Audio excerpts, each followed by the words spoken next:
rain had been falling for 3 days without pause when the old woman first began to speak. It fell against the windows of the travelers in like handfuls of gravel tossed by an unseen hand, relentless and rhythmic, pooling in the ruts of the muddy road that wound through the village of Ashenmere like a vein cut open and left to bleed. The sky above was the color of wet slate, heavy and low, pressing down upon the thatched roofs and crooked chimneys, as though the heavens themselves had grown weary and decided to rest their weight upon the earth. Inside the inn, the fire crackled and spat in the stone hearth, throwing orange light across the rough-hewn beams of the ceiling and casting long, dancing shadows against the plaster walls. The air smelled of wood smoke and damp wool, and the faint, earthy sweetness of rain-soaked ground that crept beneath the doorframe, no matter how tightly the threshold was sealed.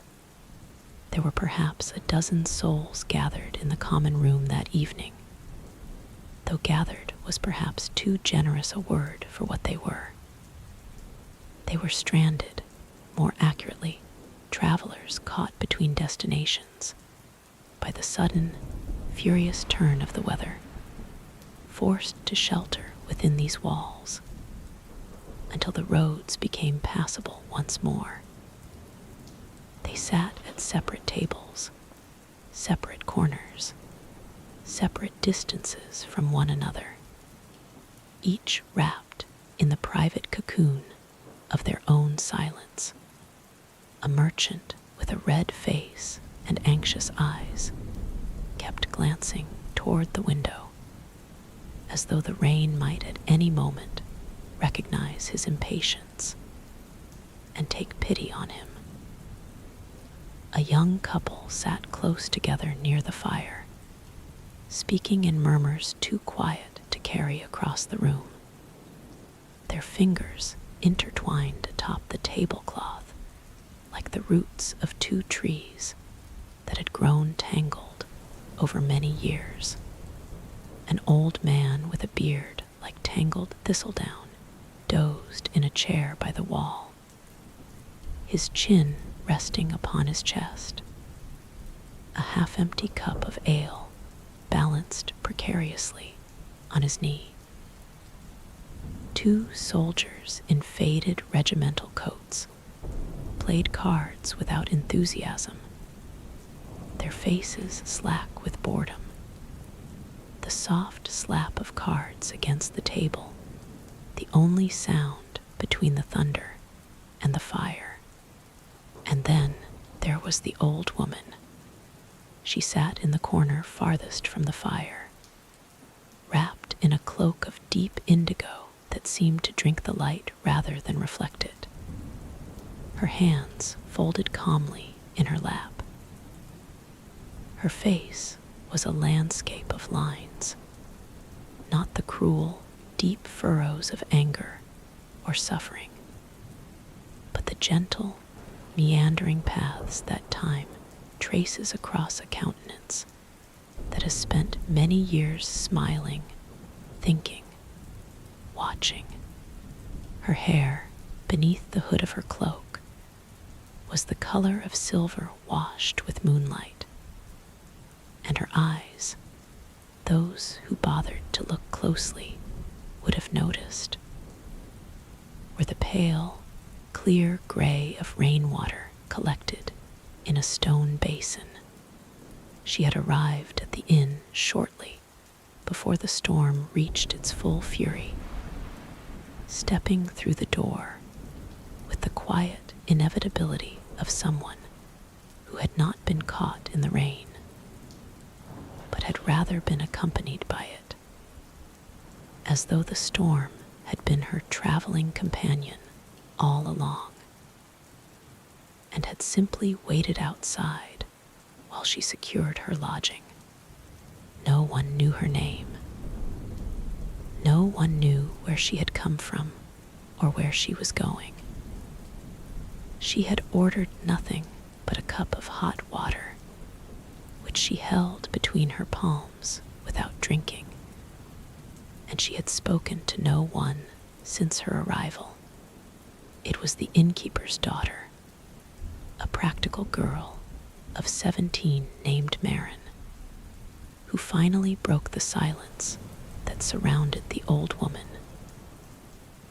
Marin had been wiping down the bar with a rag that was more damp than dry, casting occasional glances at the corner where the old woman sat, and at last her curiosity, or perhaps simply her inability to tolerate the atmospheric weight of so much quiet, overcame her natural reserve. "You've been staring at the rain," Marin said, crossing the room with the cautious approach of someone addressing a stray cat that might bolt or bite. "Most people stare at the fire when they're cold." The old woman's eyes shifted from the window to the girl's face, and something in them changed. Not dramatically, not with any sudden brightness or warmth, but with the subtle alteration of a door opening just a crack, just enough to suggest that beyond it lay rooms and corridors and spaces far larger than the narrow entrance would imply. "I am not cold," the old woman said. Her voice was low and unhurried, carrying the particular resonance of someone accustomed to speaking in rooms where every word was given its full weight and allowed to settle before the next was spoken. "I am listening." "Listening to the rain?" Marin asked. And then, because she felt foolish as soon as the words left her mouth, she added, "What does it say?" The old woman smiled. It was a small smile, barely more than a suggestion, but it transformed her face the way a single candle transforms a dark room, not illuminating everything, but revealing that there were things worth illuminating. "It says the same thing it has always said," the old woman replied. "It says, 'Let me tell you a story.'" Marin laughed, a short, polite laugh, the kind offered to elderly strangers in the hope that courtesy might substitute for genuine engagement. "Rain doesn't tell stories, doesn't it?" The old woman tilted her head slightly, a gesture that somehow called attention to the sound of the rain against the glass, as though she had gestured toward it without moving her hand. Every raindrop that falls from the sky began as something else: a river, a lake, an ocean, the breath of a living creature, the tear of a grieving woman. It rose into the air and drifted and gathered and changed, and now it falls again, carrying within it the memory of everything it has ever been. If that is not a story, child, then I do not know what one is. Marin opened her mouth and closed it again. She was not sure whether she had just heard something profoundly wise or merely pretentious, and she lacked the confidence to commit to either interpretation. She was saved from the necessity of responding by the sound of one of the soldiers pushing back his chair. and stretching his arms above his head with a grunt. "Stories," the soldier said, without looking in the old woman's direction. His tone was not hostile, but it carried the flat, dismissive edge of a man who had decided in advance that whatever was about to be said was not worth the attention of listening.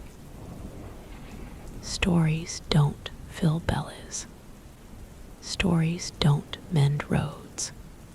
Stories don't stop rain. No, the old woman agreed, with the serene equanimity of someone who had long ago stopped needing the approval of soldiers. They do not, but they do something that bread and gravel and silence cannot. They make the rain bearable. They make the waiting endurable. They remind us that the storm is not the whole of the world, but only a part of it, and that beyond the storm, there are other things, such as, the soldier asked. And this time he did look at her, his eyebrow raised in a challenge that was half curiosity and half contempt. The old woman regarded him for a long moment, and then she turned her gaze to the window, where the rain was tracing its endless, labyrinthine paths down the glass. Each drop a tiny pilgrim making its slow and certain way toward a destination it could not see but never doubted.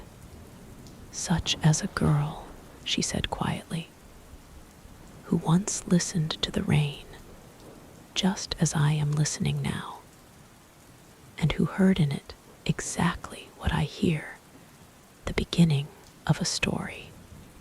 And then she began to speak.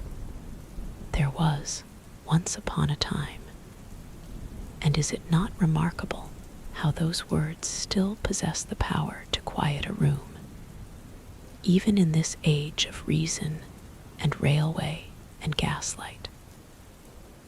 There was, once upon a time, a kingdom that lay nestled between the arms of two great rivers, in a valley so green and fertile that it seemed the earth itself had smiled, and the land had bloomed in response.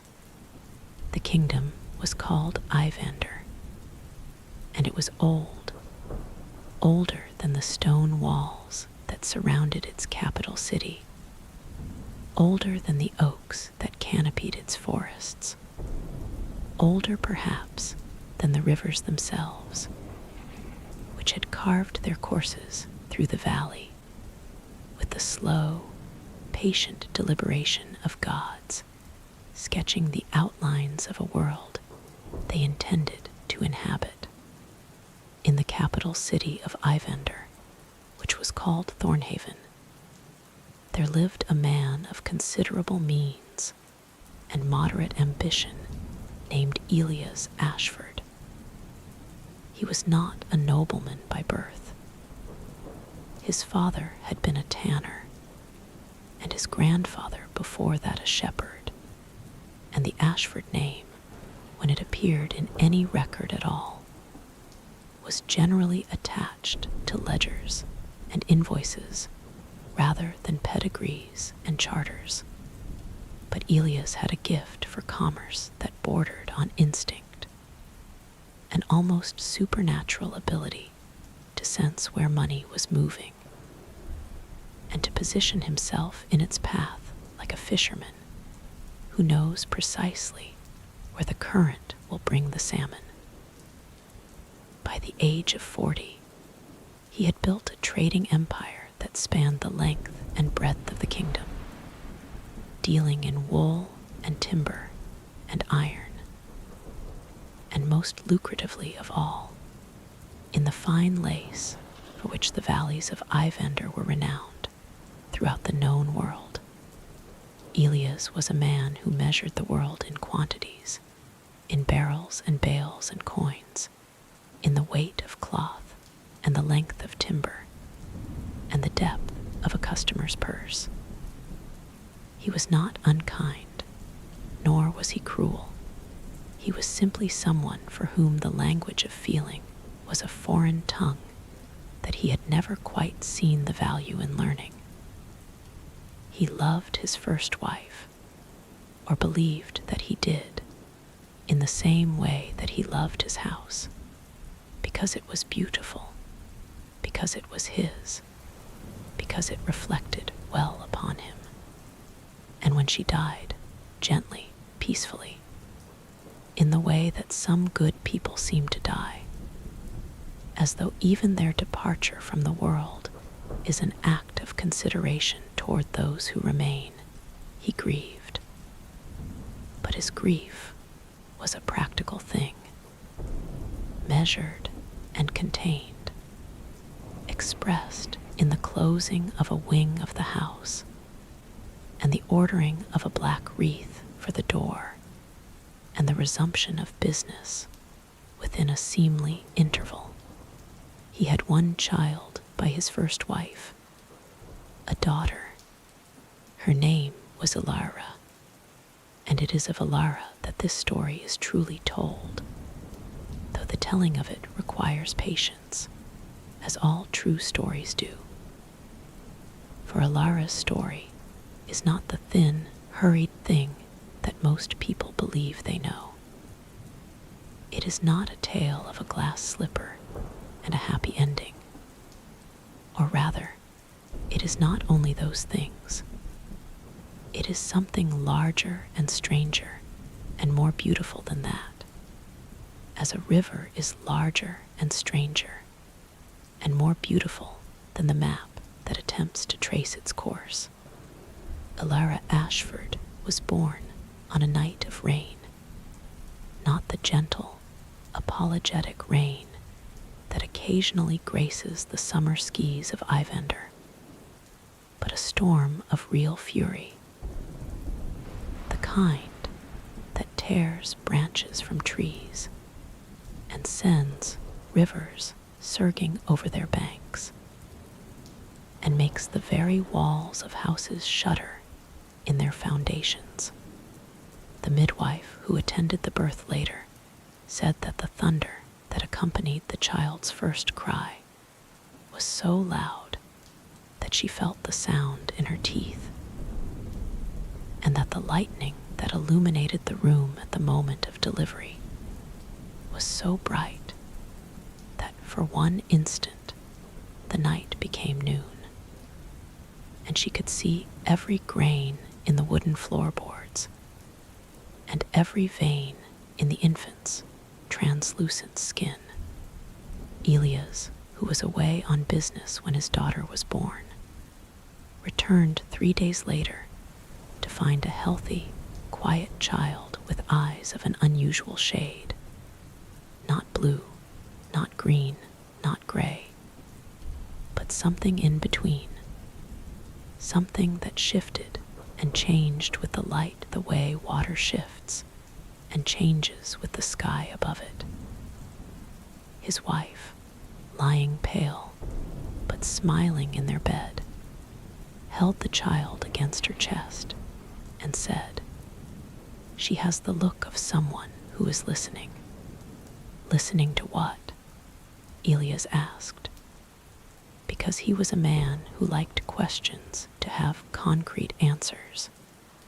To everything, his wife replied, and she smiled in a way that suggested she had said something that mattered more than he would understand, and she was at peace with his not understanding it.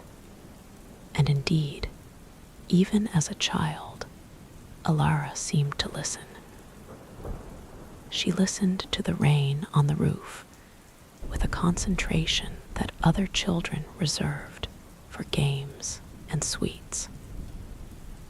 She listened to the wind in the chimney with her head tilted to one side, the way a musician might listen to to an instrument being tuned.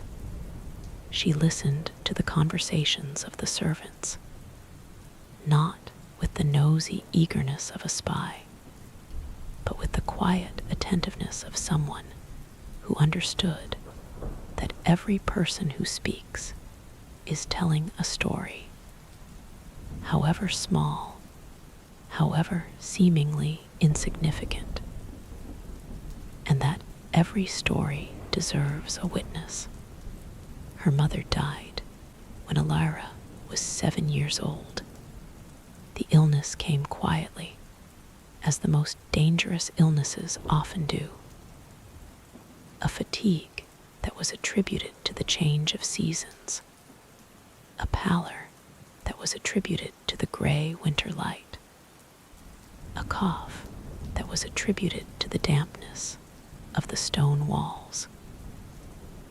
By the time the doctor was called, by the time the true nature of the sickness was understood, it had wrapped itself around the woman's lungs like a vine around a tree, and there was nothing to be done but to make her comfortable and wait for the end. Elira sat with her mother through those final days.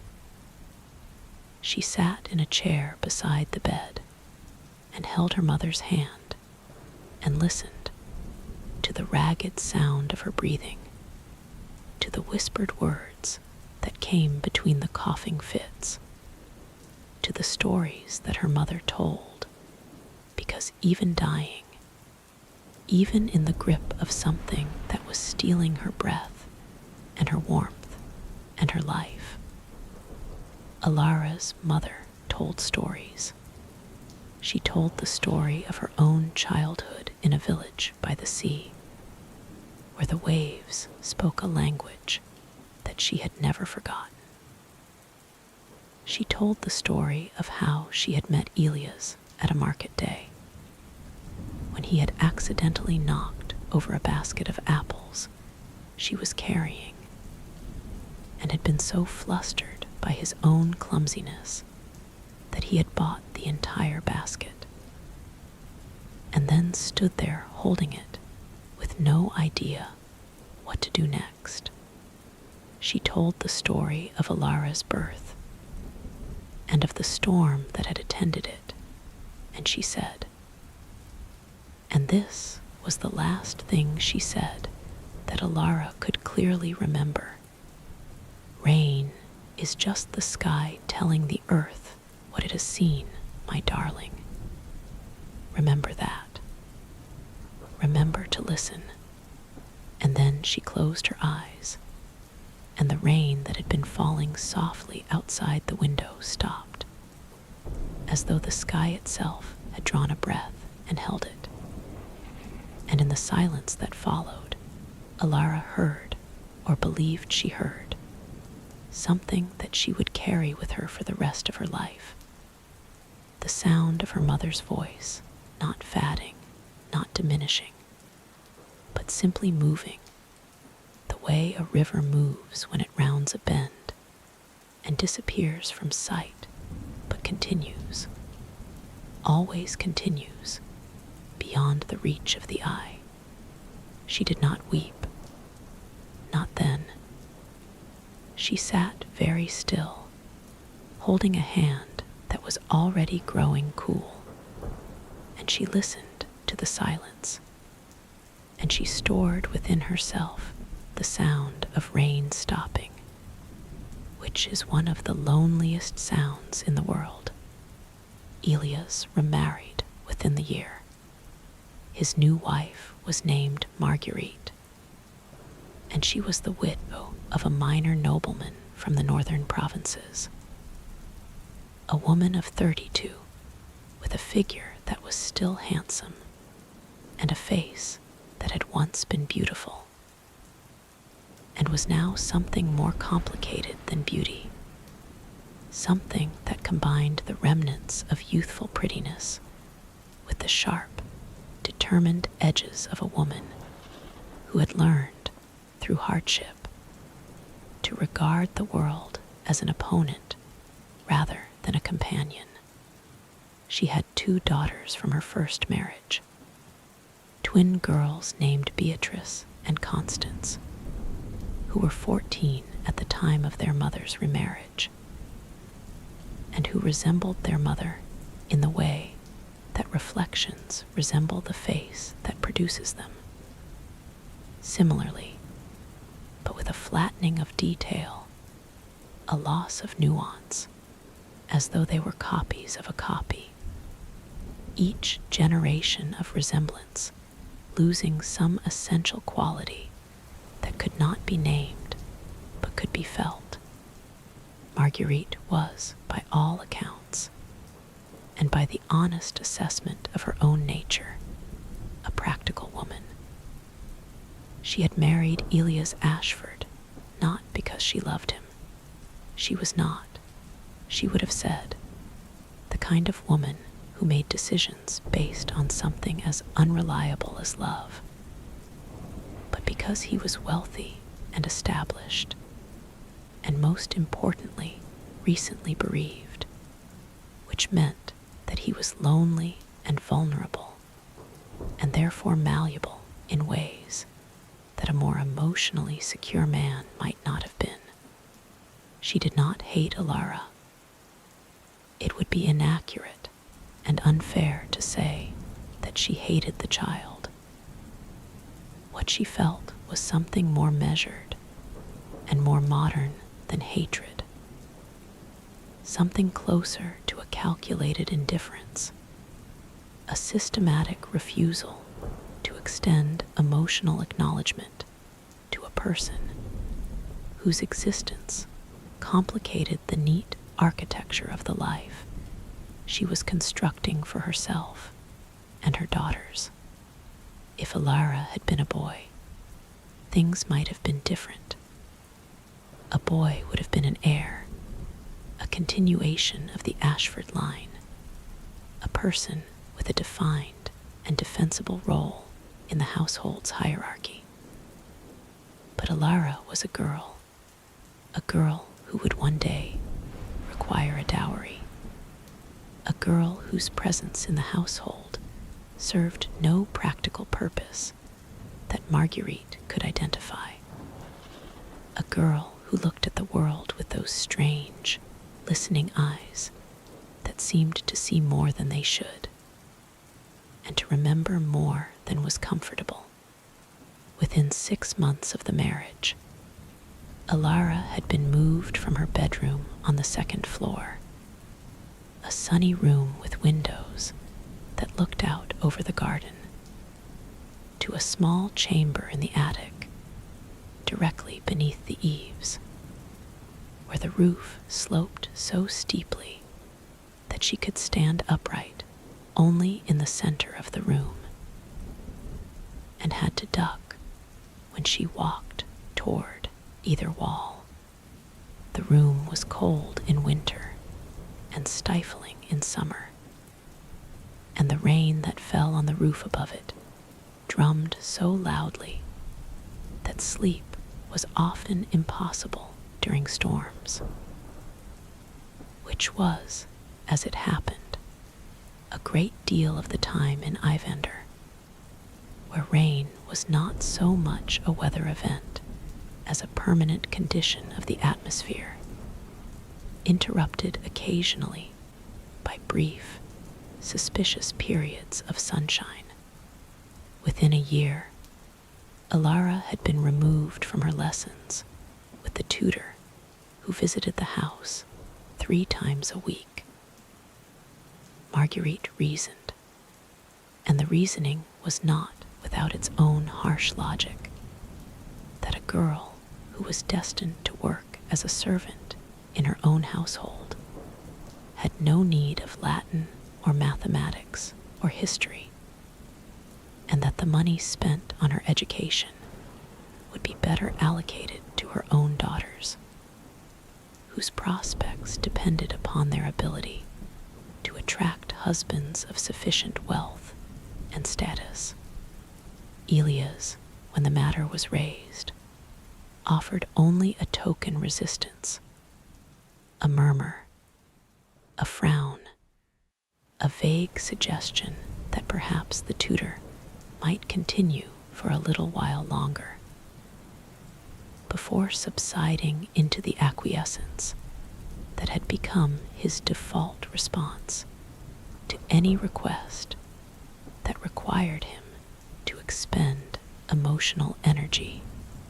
He loved his daughter in his way, but his way of loving was a passive thing, a background hum rather than a melody, and it was no match for the focused, relentless intensity of Marguerite's practicality. Within 2 years, Elara had become, for all practical purposes, a servant in her father's house. She rose before dawn to light the fires. She carried water from the well in the courtyard, bucket by heavy bucket, until the kitchen cistern was full. She scrubbed the floors on her hands and knees with lye soap that reddened and cracked her skin. She washed the clothes and hung them to dry and ironed them and folded them and placed them in the appropriate wardrobes. She cooked, and this, if anything, was the one domain in which she excelled in a way that even Marguerite could not entirely dismiss.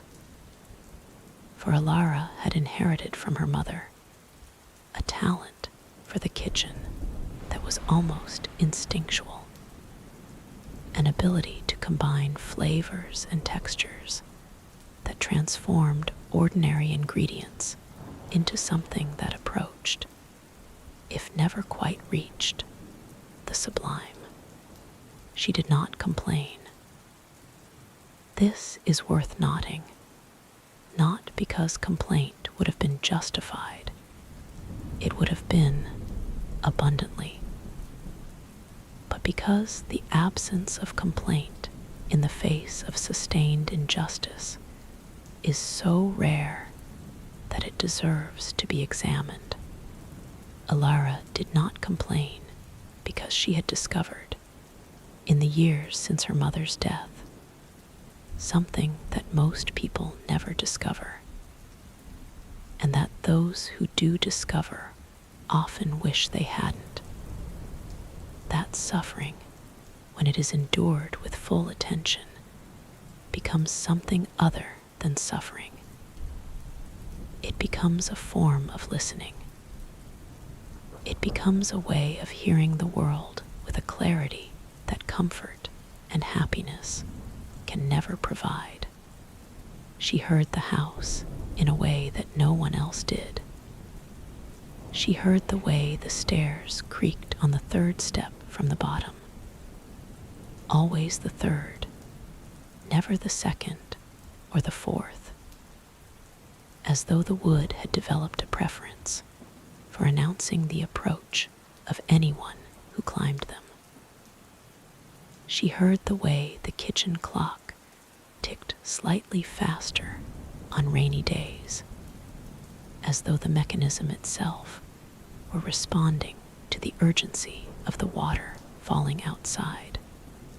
She heard the way the walls settled at night, when the fire died down and the temperature dropped, producing a sound that was not quite a groan and not quite a sigh, but something in between the sound, she thought, of a house dreaming.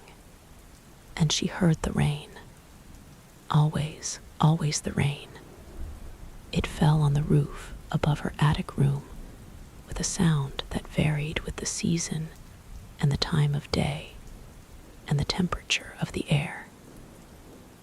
In spring, it was a light, scattered patter, like the footsteps of children running across a field.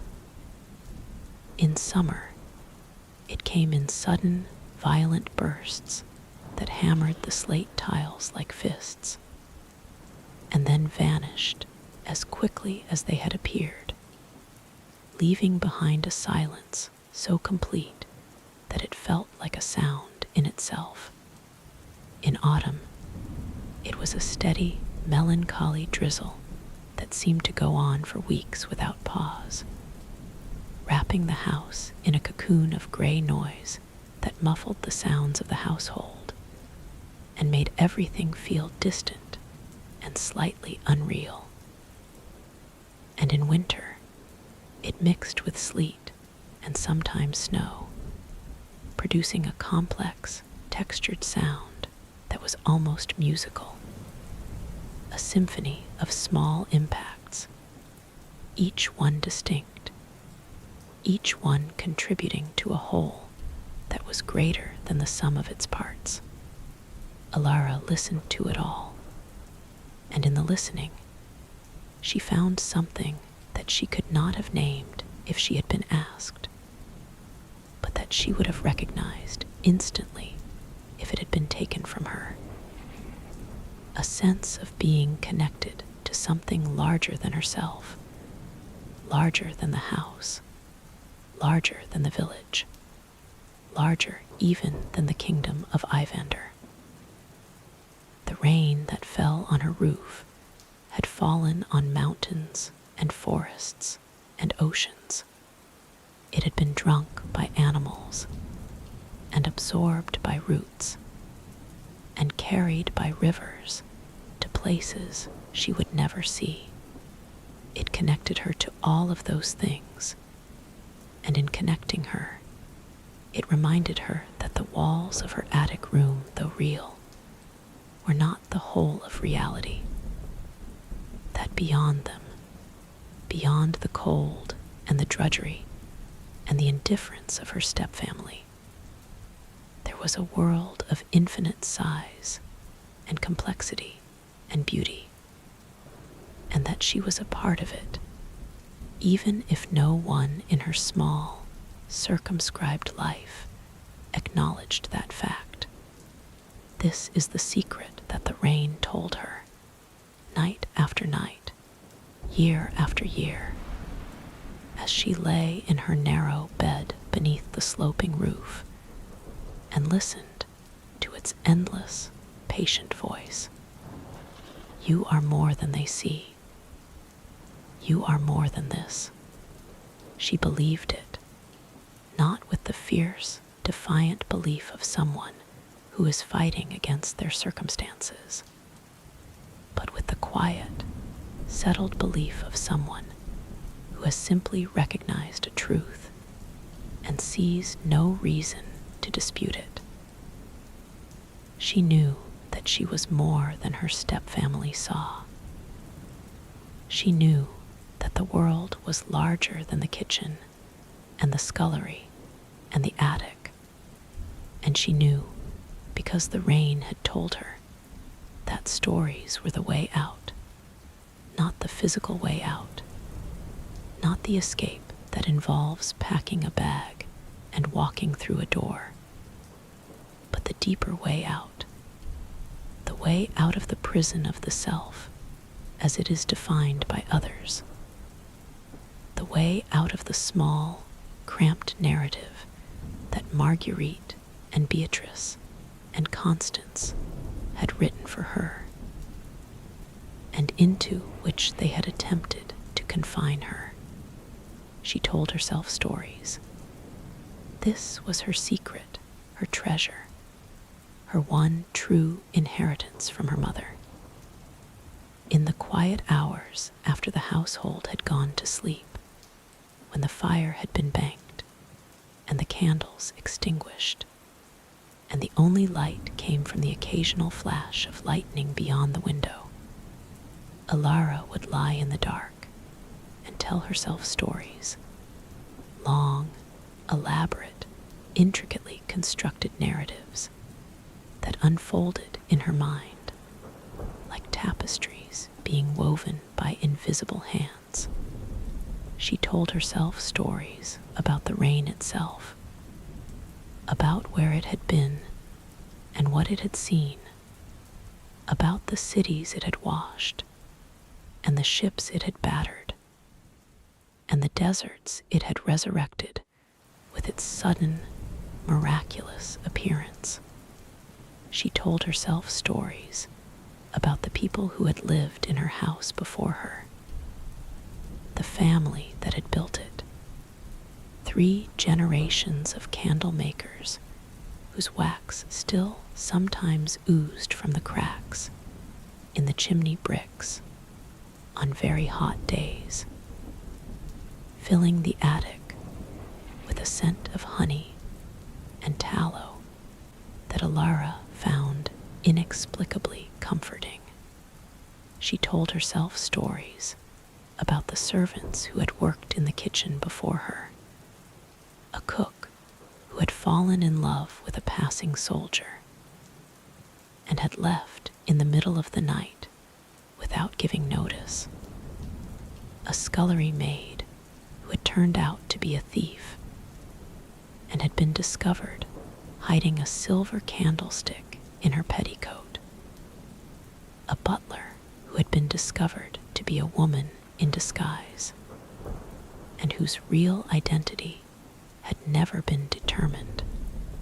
And she told herself stories about herself, not the self that scrubbed floors and carried water and endured the casual cruelties of her stepfamily, but another self, a self that existed in a parallel narrative that ran alongside the visible story of her life like a river running beneath a road. In these stories, she was not a servant, but a traveler. She was not confined, but free. She walked through forests that whispered her name and crossed rivers that sang to her and climbed mountains whose peaks were hidden in clouds that were not rain clouds, but clouds of pure, golden light. And everywhere she went, the world opened before her like a book whose pages she had only begun to read. These stories kept her alive.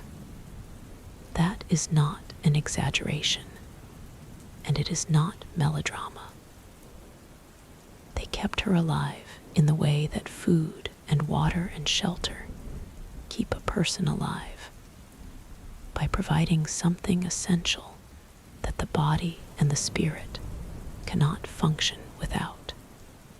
Marguerite and her daughters took many things from Alara: her room, her education, her status, her comfort, her dignity. But they could not take her stories because they did not know they existed. And even if they had known, they would not have understood their value, because Marguerite and Beatrice and Constance were not, in the deepest sense of the word, listeners. They were talkers. They filled every silence with the sound of their own voices, with complaints and demands and observations and judgments. And they left no space for the silence in which stories are born. It was when Alara was 19 years old that the invitation arrived. The kingdom of Ivender was, at that time, ruled by a king named Aldrich, who had come to the throne at the age of 23 upon the death of his father, and who had, in the 12 years since, proven himself to be a monarch of genuine, if somewhat reserved capability. He was not a great king. History does not record him among the conquerors or the visionaries or the tyrants. But he was a good one, which is rarer, and in its own quiet way, more admirable. He had stabilized the kingdom's finances after the profligacy of his father's later years. He had negotiated a lasting peace with the neighboring kingdom of Varennes, with which Ivender had been at war on and off for 3 generations. He had instituted a system of magistrates that reduced the corruption that had plagued the provincial courts. He had done all of this without fanfare, without self-congratulation, without the theatrical gestures that lesser rulers employed to distract from their lesser achievements. He was also, by all accounts, a profoundly lonely man. His wife, for he had married, as kings must, for reasons of state rather than affection, had died in childbirth 5 years into the marriage, taking the child with her. He had not remarried. His counselors urged him to do so, repeatedly, and with increasing desperation, presenting candidates from every noble house in the kingdom, and several from beyond its borders. But Aldrich resisted with a stubbornness that was out of character for a man who was, in all other matters, eminently reasonable. The truth, a truth that he shared with no one, because kings are not permitted the luxury of emotional honesty, was that the death of his wife had revealed to him a fact about himself that he found deeply unsettling, that he was capable of love, and that the love he was capable of was not the measured, diplomatic, politically useful kind that his position required, but the other kind, the wild, irrational, all-consuming kind that made a man want to burn down his own kingdom, if that was what it took to keep one person safe. He was afraid of this capacity. He did not understand it. He had been raised to be controlled, to be rational, to subordinate feeling to function, and the discovery that somewhere within the carefully constructed architecture of his royal self there lived a force that recognized no authority and respected no boundary terrified him. And so he had sealed that force away, locked it in a chamber of his heart as thoroughly as Alara had been locked in her chamber in the attic. And he had devoted himself to the business of governing with a diligence that his counselors admired and his subjects respected, and that he himself experienced as a form of imprisonment. For 12 years, he had been a king who functioned perfectly and felt nothing. Or rather, who felt nothing that he allowed himself to acknowledge. For the feelings were still there, beneath the surface, like water beneath ice, moving and alive, and waiting for the thaw. The thaw came, as thaws often do, from an unexpected direction. It was Aldrich's mother, the Queen Dowager, a woman of formidable intelligence and equally formidable impatience with her son's emotional self-immolation, who devised the plan. She proposed a grand ball, a 3-night festival of music and dancing and feasting, to be held at the royal palace in Thornhaven.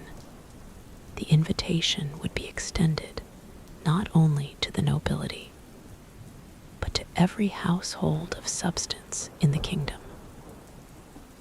Merchants, landowners, professionals, the prosperous bourgeoisie who formed the backbone of Ivander's economy, and who had, in recent years, begun to grumble about their exclusion from the social life of the court. The ball would serve multiple purposes. It would appease the merchant class. It would demonstrate the kingdom's prosperity and stability. It would provide an occasion for the display of the royal household's magnificence. And this was the purpose that the Queen Dowager did not state aloud, but that everyone understood. It would give the king an opportunity to meet women, to talk with them, to dance with them, to remember that they existed as something other than political abstractions. Aldrich resisted. He resisted for 3 weeks, with a persistence that even his mother found impressive. But she was, in the end, more persistent than he was, and she had on her side not only the weight of political expediency, but also the quiet, accumulated force of 12 years of maternal worry. And at last, he consented, not with enthusiasm, but with the weary acquiescence of a man who has recognized that a battle is lost and wishes to conserve his energy for future ones. The invitations were sent. One of them arrived at the house of Elias Ashford. Marguerite read the invitation with the focused intensity of a general studying a battlefield map. A ball at the royal palace. 3 nights. Every household of substance in the kingdom invited. Her mind moved through the implications with the speed and precision of a calculating engine, tallying advantages and disadvantages, assessing probabilities, formulating strategies. The primary implication was obvious and overwhelming. This was an opportunity for her daughters. Beatrice and Constance were now 26 years old. Not old by any means, but not young either. And the window of marital opportunity, which had never been particularly wide, was beginning to narrow. They were not beautiful. Marguerite was too clear-eyed to deceive herself on this point. But they were presentable, and with the right dresses, and the right preparation, and the right positioning, they might attract the attention of someone of sufficient means, and standing to make a marriage worthwhile. The presence of the king himself was a complication. Neither girl was of sufficiently high birth to be considered as a royal consort.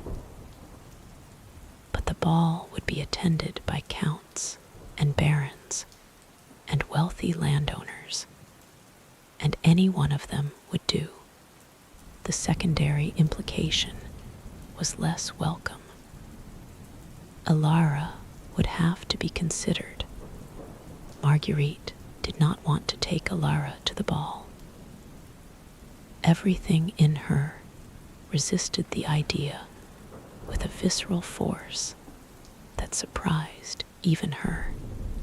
It was not that she feared Alara would outshine her daughters. She did not believe that was possible, because she had spent the better part of a decade systematically dismantling every quality in Alara that might have allowed her to shine, but rather that she sensed, with the instinctive wariness of someone who has built a structure on uncertain foundations, that introducing Alara into a new environment, an environment beyond Marguerite's control, might somehow disturb the equilibrium she had so carefully established. In this house, Alara was a servant, Her identity was fixed, her role was defined, her place in the hierarchy was clear. At the ball, she would be what? A guest, a member of the household, the daughter of Elias Ashford. The very categories blurred and shifted in ways that made Marguerite uncomfortable. She mentioned her concern to Elias, framing it in practical terms. "The girl has nothing suitable to wear," she said. "She would be a distraction. She would make people uncomfortable. It would be better for everyone if she remained here." Elias frowned. He fidgeted. He opened his mouth as though to speak, and then closed it again. He looked at his wife with an expression that was not quite guilt and not quite defiance, but something that occupied the unhappy territory between the two.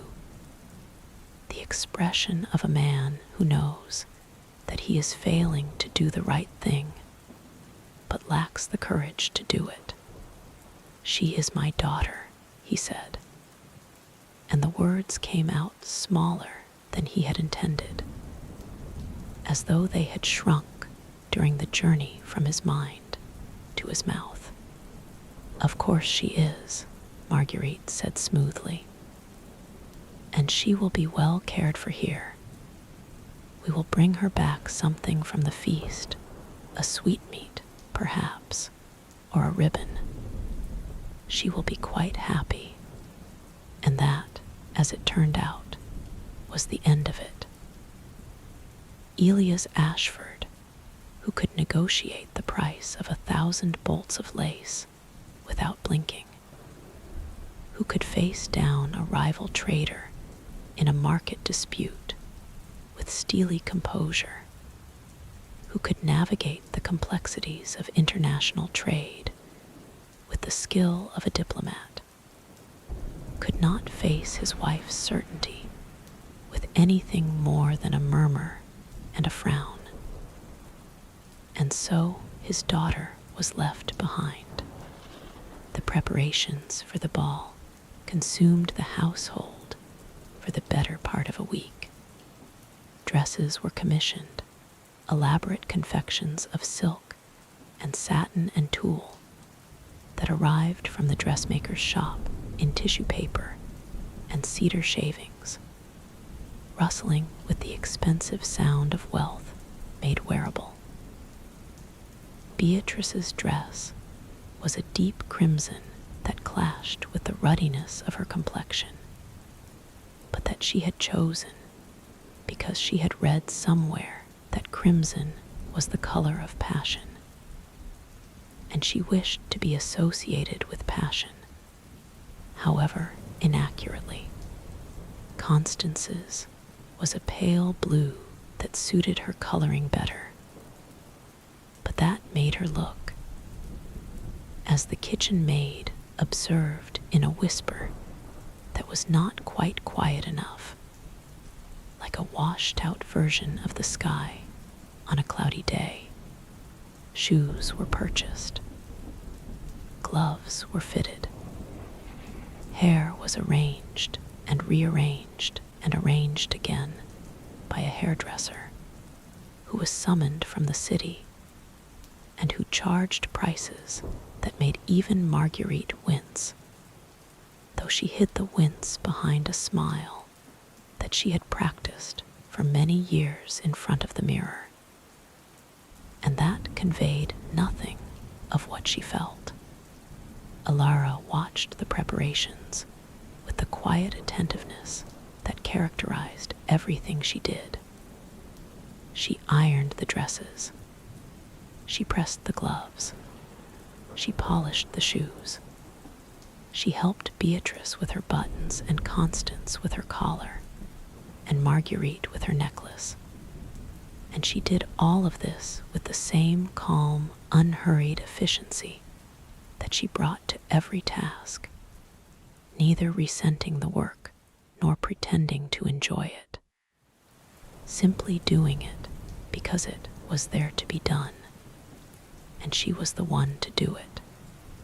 On the evening of the first night of the ball, the household was a scene of controlled chaos. Beatrice was in tears because a curl had fallen flat on the left side of her head, and no amount of pinning and curling and spraying could revive it. Constance was in tears because she had overheard a comment, possibly apocryphal, possibly not, about the unflattering nature of her dress. Marguerite was in a state of tightly coiled tension that expressed itself in sharp commands and shorter tempers, snapping at the maids and correcting Elia's cravat with fingers that were not quite gentle. Elias himself stood in the hallway, looking bewildered and slightly suffocated by the noise and the activity and the smell of perfume and hair pomade, like a man who had wandered into someone else's life and couldn't find the exit. And Alara stood at the foot of the stairs and watched them go. She watched the carriage pull away from the front door, its lanterns casting pools of yellow light on the wet cobblestones. For it was raining. Of course it was raining. It was always raining in Ivender, as though the sky had made a commitment to the land and refused to renege on it. She watched the wheels turn and the horses strain forward and the vehicle diminish in size as it moved down the street and around the corner and out of sight. And then she was alone. The silence that followed the departure was enormous. It filled the house like water fills an empty vessel, rising from the floorboards and the walls and the ceiling, pressing in from every direction, so total and so complete that she could hear the beating of her own heart and the whistling of her own breath and the small, infinitesimal sounds that a house makes when it is empty of people. The creak of a beam adjusting to a change in temperature. The tick of a clock that suddenly seemed very loud. The drip of a faucet in the kitchen that someone had forgotten to tighten. Alara stood in the hallway for a long time. Then she walked through the empty rooms, the parlor where her stepmother had been having her hair dressed, the dining room where the remnants of the pre-ball supper still lay on the table, the sitting room where Beatrice had been crying over her curl. She moved through these spaces like a ghost, or like someone who had become so accustomed to invisibility that she had learned to move through the world without disturbing it, leaving no trace of her passage, making no ripple in the air. She climbed the stairs. She climbed past the second floor, where the bedrooms of her stepmother and stepsisters were now dark and empty, their occupants' absence as palpable as a scent. She climbed to the third floor, and then up the narrow, steep staircase that led to the attic, and she opened the door of her small room and stood in the doorway and looked at the space that had been her world for the better part of 12 years. The room was exactly as she had left it. The narrow bed with its thin mattress and its single blanket. The small table where she ate her meals. The wooden chair that was the only other piece of furniture. the sloping ceiling that pressed down on her like a hand, the window, small and clouded with age, that looked out over the roof of the kitchen and the courtyard beyond, where the rain was falling into the puddles with a sound like 1,000 tiny tongues whispering 1,000 tiny secrets. She sat on the bed. She listened to the rain, and something happened. It did not happen dramatically. There was no flash of lightning, no crack of thunder, no sudden illumination or transformation. What happened was quieter than that, and more gradual and more real. What happened was that Alara, sitting in her small room in the attic, listening to the rain that she had listened to for 12 years, suddenly heard it differently, not differently in the sense of a new sound. The sound was the same as it had always been, the same complex, layered, ever-changing texture of water meeting surface, but differently in the sense that she heard, for the first time, what the sound was saying, not the general, impressionistic meaning that she had always derived from it. The sense of connection, of largeness, of being part of something greater than herself, but a specific meaning, a particular message addressed to her at this moment, in this room, on this night. The rain said, "Go." Not go in the sense of leaving, of fleeing, of running away. Alara had had many opportunities to run away over the years and had never taken them, because running away would have meant leaving the rain, and the rain was the one thing she could not bear to leave. But go in the sense of moving, of stepping forward, of crossing a threshold that had always been there, but that she had never before recognized as a threshold.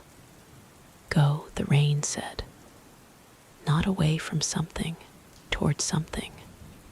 Alara closed her eyes.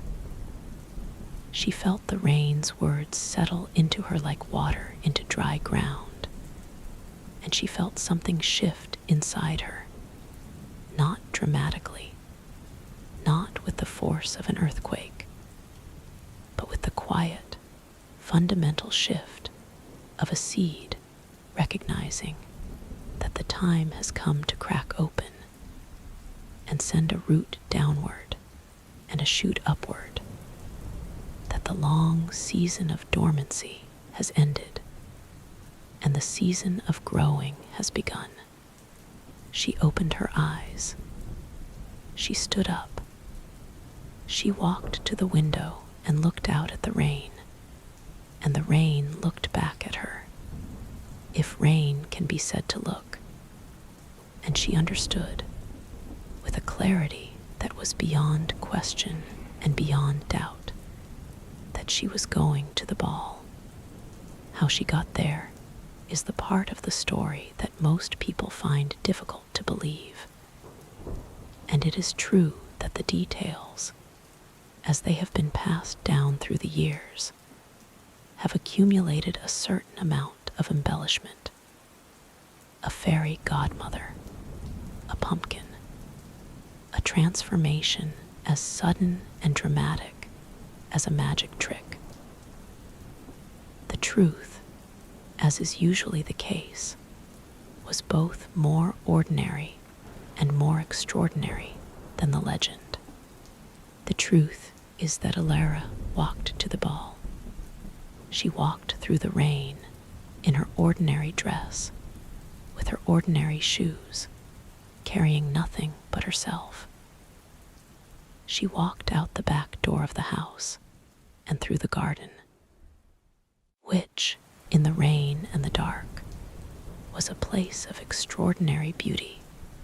The raindrops hanging from the bare branches of the winter trees like tiny glass ornaments, the paths gleaming with reflected light from the windows of the neighboring houses, and through the gate and into the street. It was a long walk, nearly 2 miles from Elias Ashford's house to the royal palace, through streets that were empty and rain-slicked and alive, with the sound of water cascading from gutters and spouts, and the edges of roofs. Alara walked without hurrying and without hesitating, her pace steady and sure, her eyes open, her attention fully present in each moment of the journey.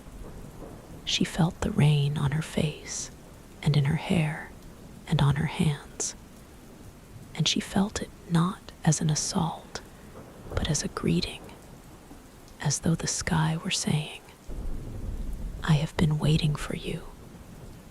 I have been preparing this path for you. Walk."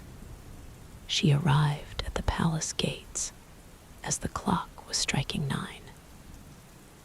The guards at the gate, 2 men in the royal livery of blue and gold, looking thoroughly miserable in the rain, regarded her with the mixture of suspicion and boredom that guards reserve for people who do not appear to belong in the places where they find themselves.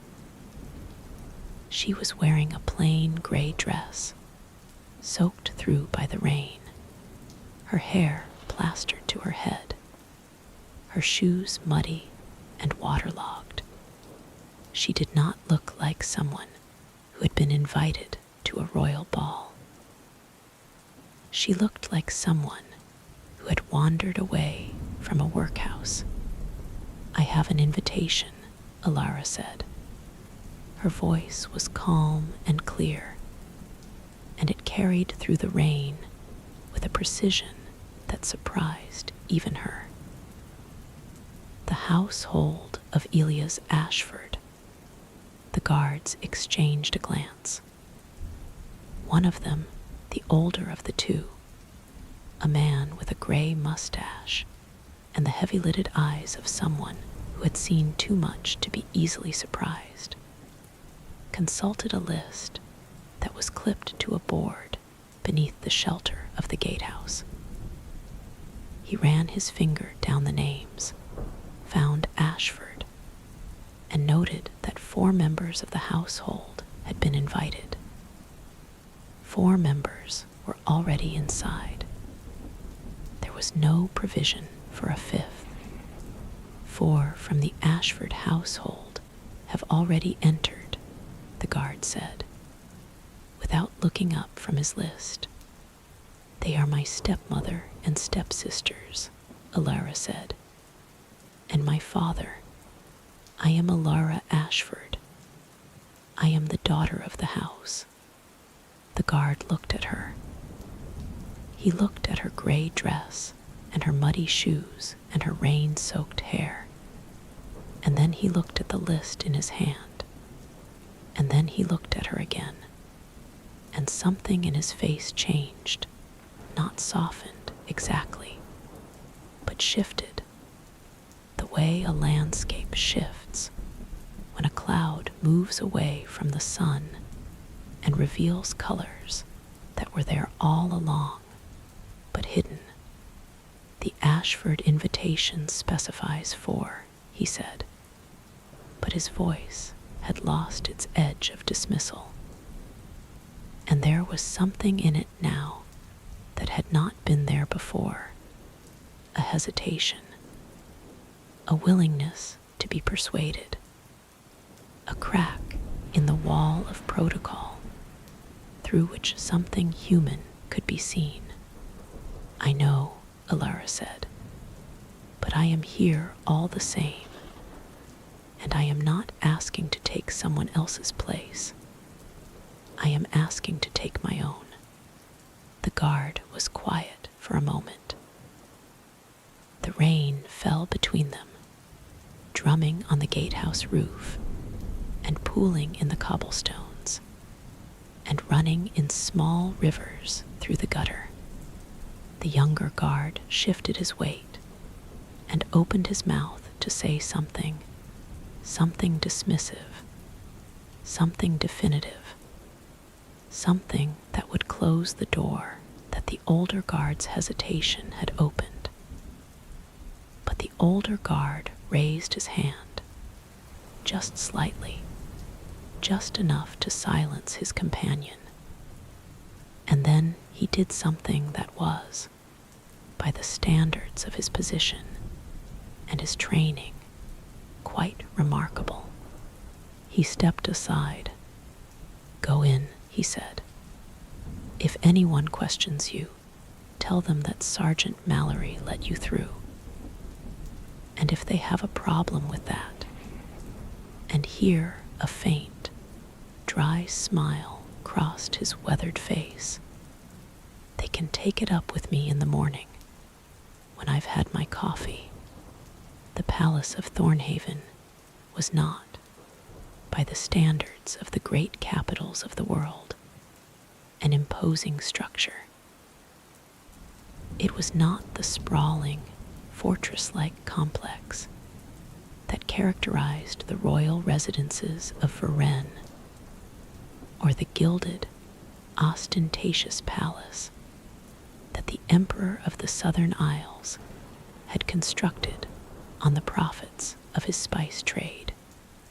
It was, instead, a building of modest size and considerable grace, a 3-story stone structure built around a central courtyard, with windows that were tall and narrow and draped in white silk, and a main entrance that was flanked by 2 pillars of pale marble and surmounted by a carved lintel depicting, in exquisite detail, the story of the kingdom's founding. Alara climbed the steps to the entrance, and with each step she felt something change, not in her appearance, which remained that of a rain-soaked girl in a gray dress, but in the quality of her presence, in the way she occupied the space around her. It was as though the rain had done something to her, not transformed her exactly, but revealed her, the way a sculptor reveals the figure that exists within the stone, by chipping away everything that is not the figure, the drudgery and the deference, and the dimming of self that 12 years of servitude had imposed upon her, were, in that moment, stripped away like layers of old paint. And what remained was something that had always been there, but that had been hidden for so long that even Alara had sometimes doubted its existence.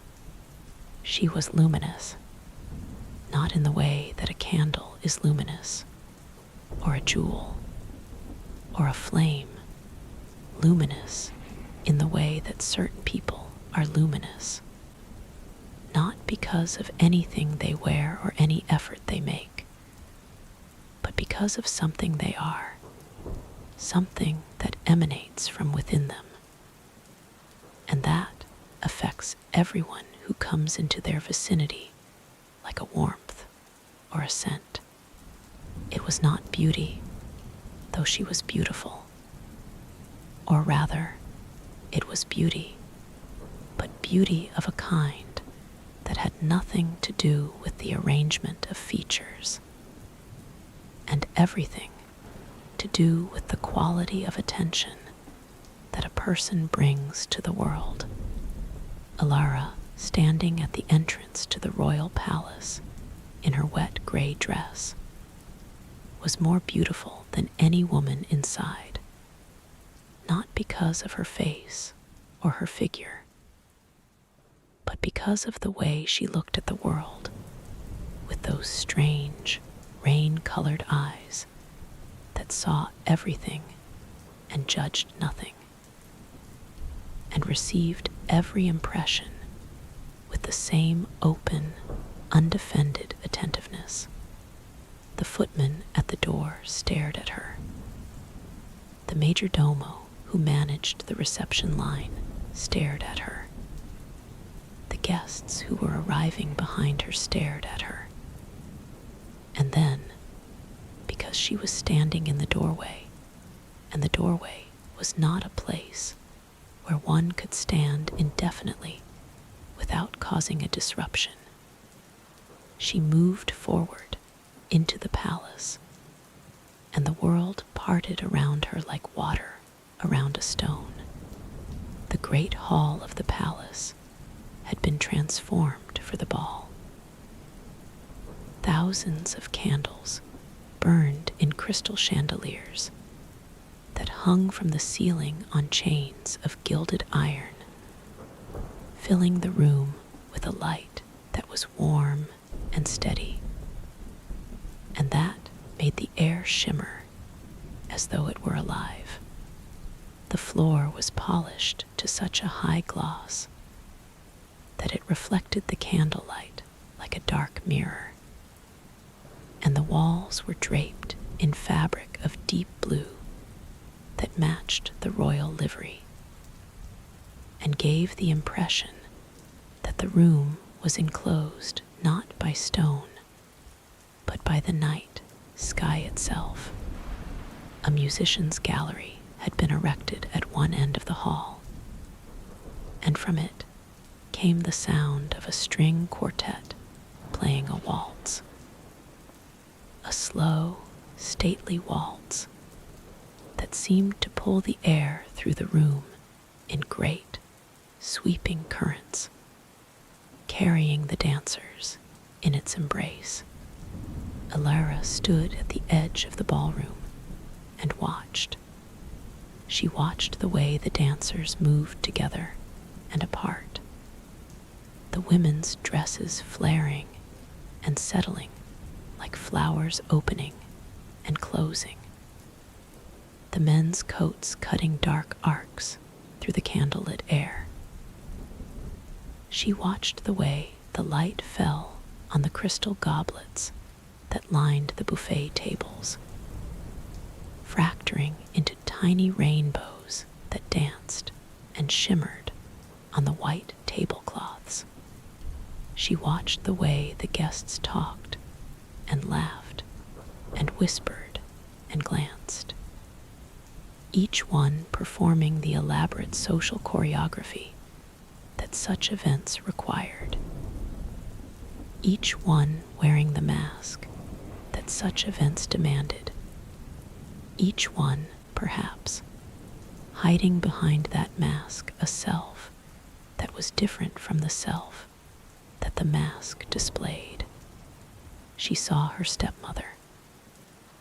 Marguerite was standing near the buffet, holding a glass of wine in one hand and gesturing with the other, her face arranged in an expression of animated sociability that Alara recognized as the public version of her stepmother, the version that was charming and witty and slightly flirtatious, and that bore only a passing resemblance to the private version that Alara knew. She did not see Alara. Her eyes passed over the entrance of the ballroom several times without pausing, because what she expected to see at the entrance was more of what was already there. People in fine clothes, people who belonged. And Alara, in her gray dress, did not register as any of those things. She saw her stepsisters.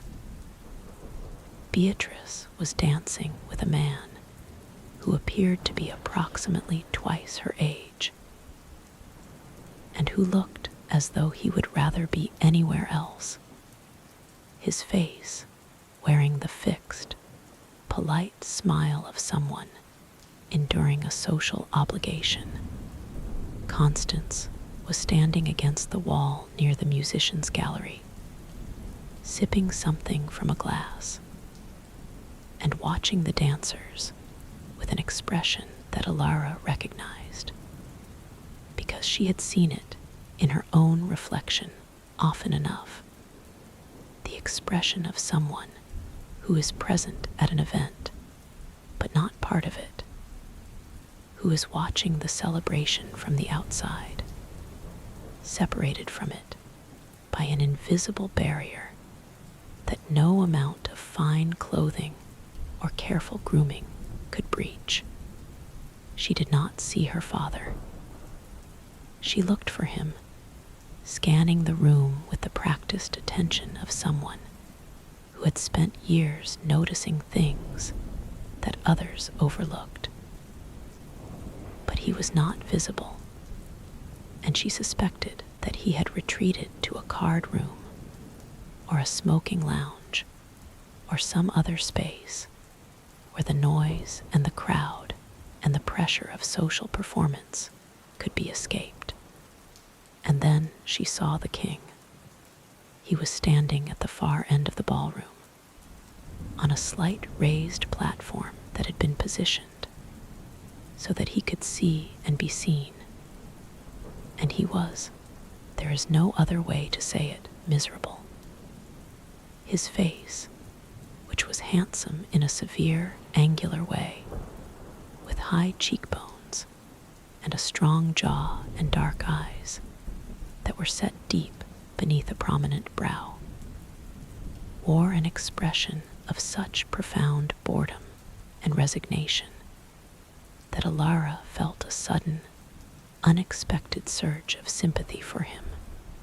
He was surrounded by people, courtiers and counselors and petitioners, and the merely curious, all of whom were competing for his attention with varying degrees of subtlety. And he was responding to each of them with the same mechanical nod, the same automatic smile, the same hollow words of acknowledgement that he had doubtless spoken 10,000 times before. He looked, Alara thought, like a man who was drowning in a room full of air. And then, as though he felt the weight of her attention, as though the same rain that had guided her to the palace had also whispered to him, "Look up, look now, look there." He raised his eyes from the face of the courtier who was speaking to him and looked across the ballroom, and he saw Alara. Their eyes met. The distance between them was considerable, perhaps 60 feet, across a crowded ballroom filled with moving bodies and flickering candlelight and the swirling currents of music and conversation. But the distance, in that moment, ceased to matter. It collapsed, folded in on itself like a map being crumpled into a ball. And what remained was not distance, but proximity. The proximity of two people who recognized something in each other that neither of them could have named, but that both of them, in that instant, understood. Aldrich saw a woman in a gray dress, standing at the edge of a ballroom where she clearly did not belong, looking at him with eyes that were the color of rain, and that held in them something he had not seen in any pair of eyes since his wife died: recognition. Not the recognition of his title or his position or his power. He saw that kind of recognition every day, in every face that turned toward him, but the recognition of himself, of the self that existed beneath the king, beneath the title, beneath the mask of royal authority, of the self that was lonely and afraid, and capable of a love so overwhelming that it had terrified him into 12 years of emotional hibernation. Alara saw a man on a platform, surrounded by people, wearing a crown that she could not see, but that she could feel, the crown of expectation and obligation and loneliness that he had placed upon his own head. And that was pressing down on him with a weight that she, who had carried her own invisible weight for 12 years, recognized with an intimacy that was almost physical. They looked at each other for perhaps 5 seconds. 5 seconds is not a long time. A person can hold their breath for 5 seconds without discomfort. A candle can burn for 5 seconds without noticeable diminishment. But 5 seconds, in the right circumstances, in the right context, in the right intersection of two lives, can contain more meaning than 5 years of ordinary interaction. And these 5 seconds contained something that both of them felt and neither of them could have articulated.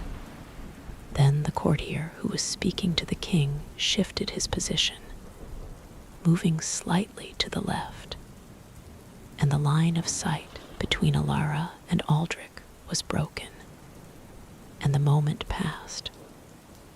Or rather, the moment did not pass, but went underground, like a river disappearing into the earth, continuing to flow beneath the surface of events, unseen but not stopped, waiting for a place to emerge.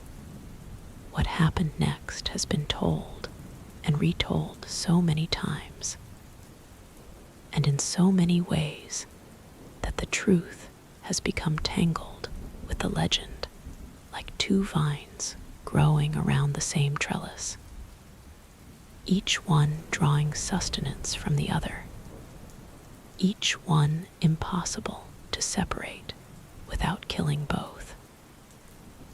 But the essence of it, the thing that matters, the thing that the rain would have wanted remembered, is this. The king left his platform.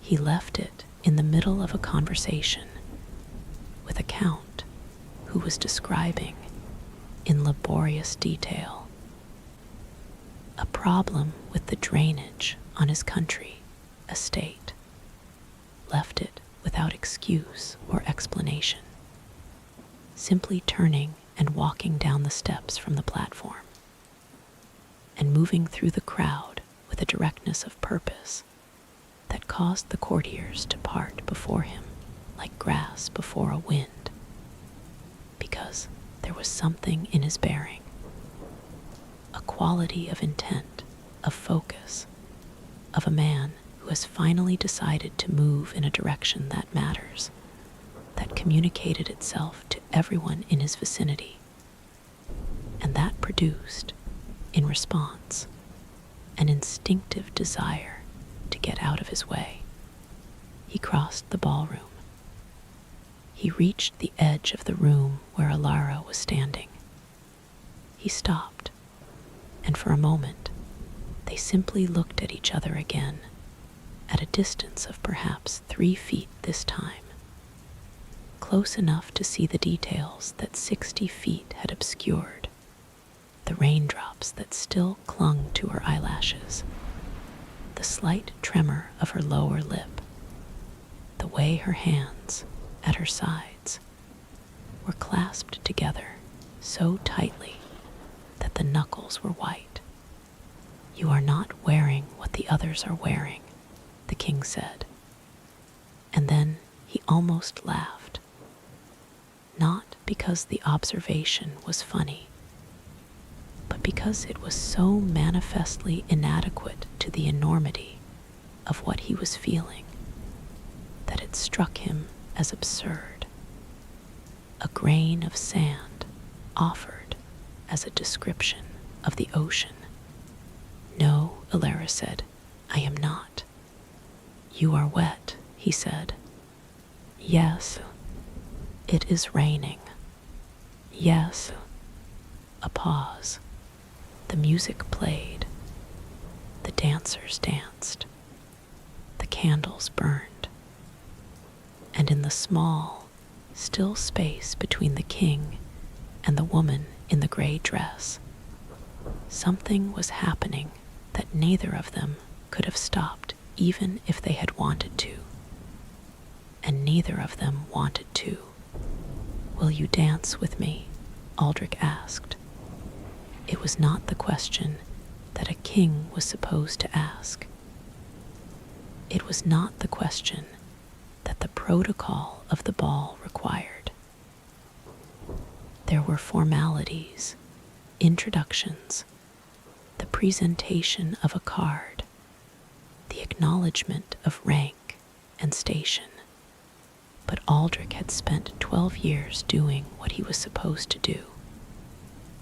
And in the 5 seconds, when his eyes had met Alara's across the ballroom, something in him had recognized that doing what he was supposed to do had led him to a place where he was standing on a platform surrounded by people and feeling utterly, completely alone.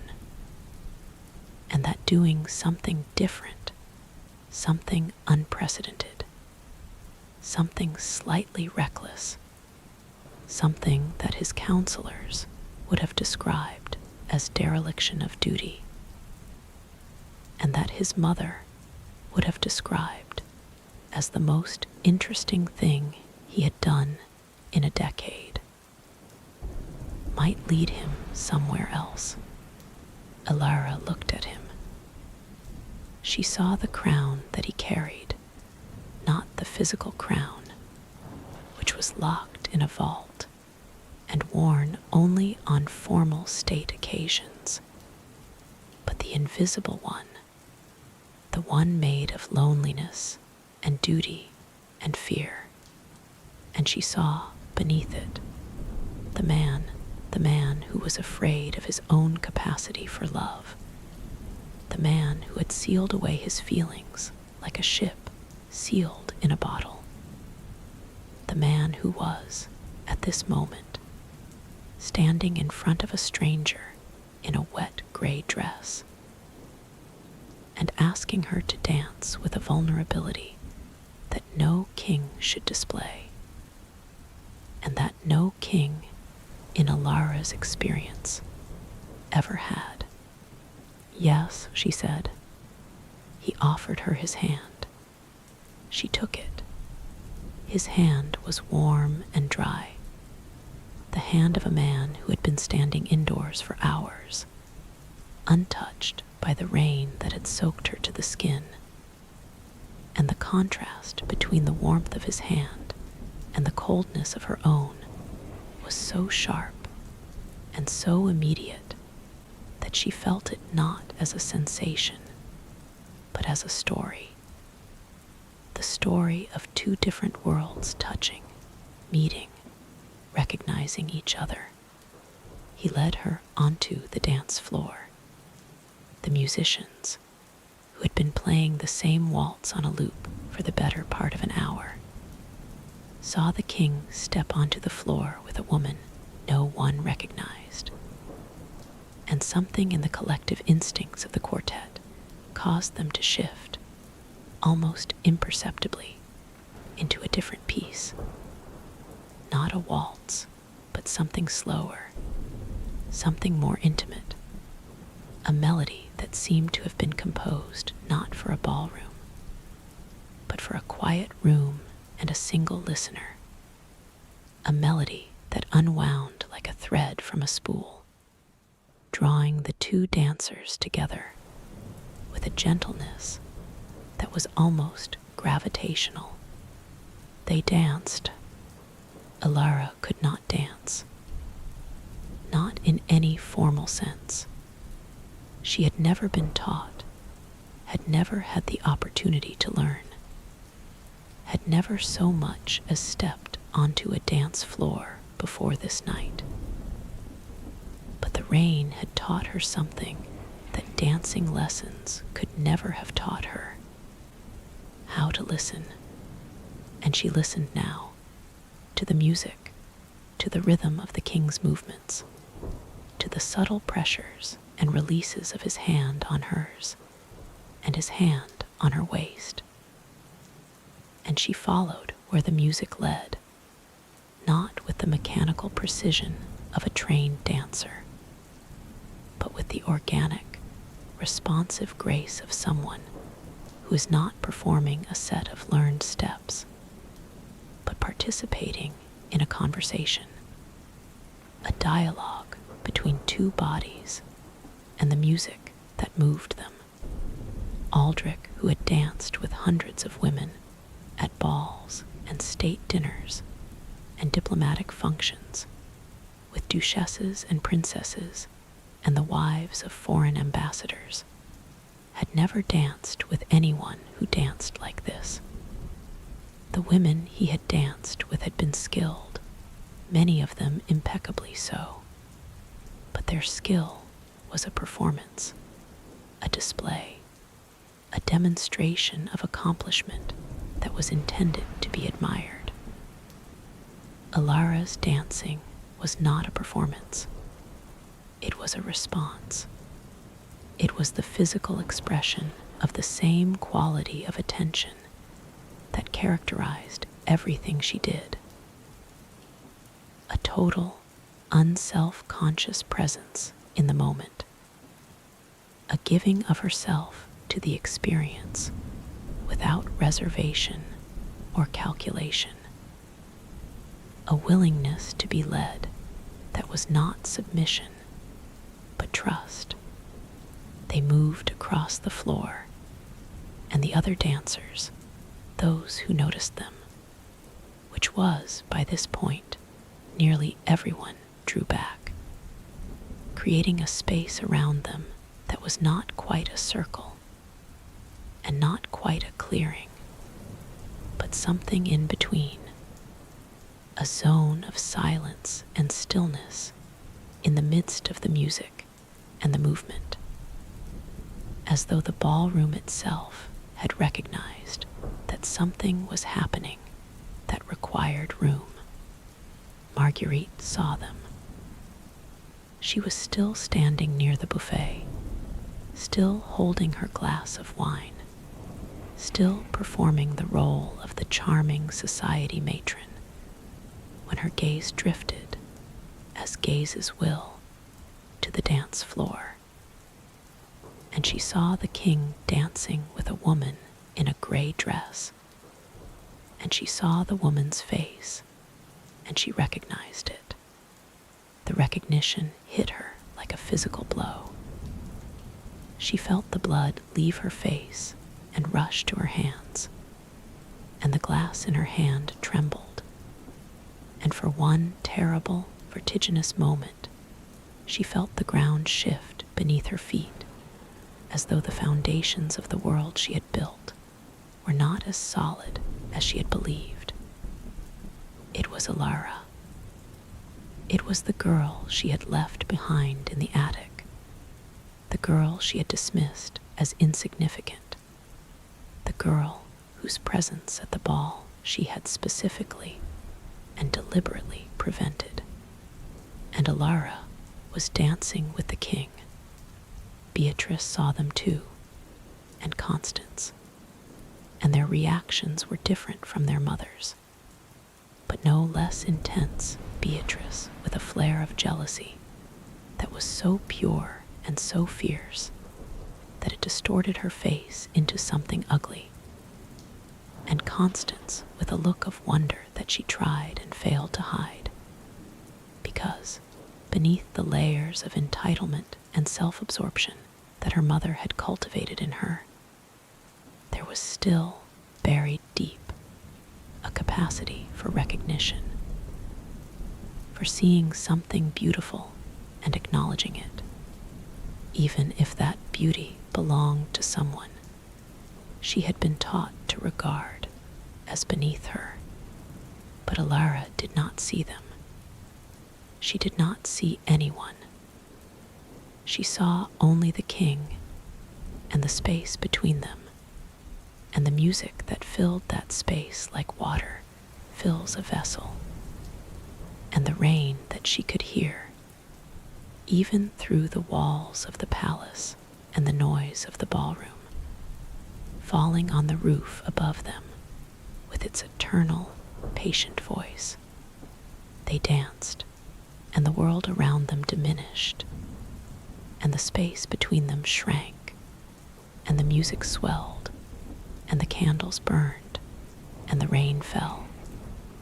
And for the duration of that dance, which was 3 minutes and 47 seconds, though both of them would have sworn it was both shorter and longer than that, they were not a king and a servant. They were not a man and a woman of vastly different stations. They were not any of the things that the world would have used to define and separate them. They were simply two people who had found, in each other's presence, something that neither of them had found anywhere else. The experience of being truly seen. The music ended. The dancers on the floor came to a halt. The applause that followed was perfunctory and brief, because everyone in the ballroom was watching the king and the woman in the gray dress, and no one wanted to be the first to look away. Aldrich did not let go of her hand. "Who are you?" he asked.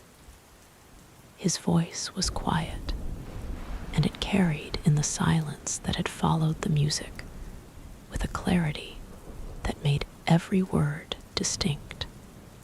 "My name is Alara," she said. "Alara Ashford." "Alara," he repeated, as though the name were a word in a language he was hearing for the first time, a word that he wanted to taste and feel and understand before attempting to use it himself. "I don't know why, but I feel as though I have been looking for you."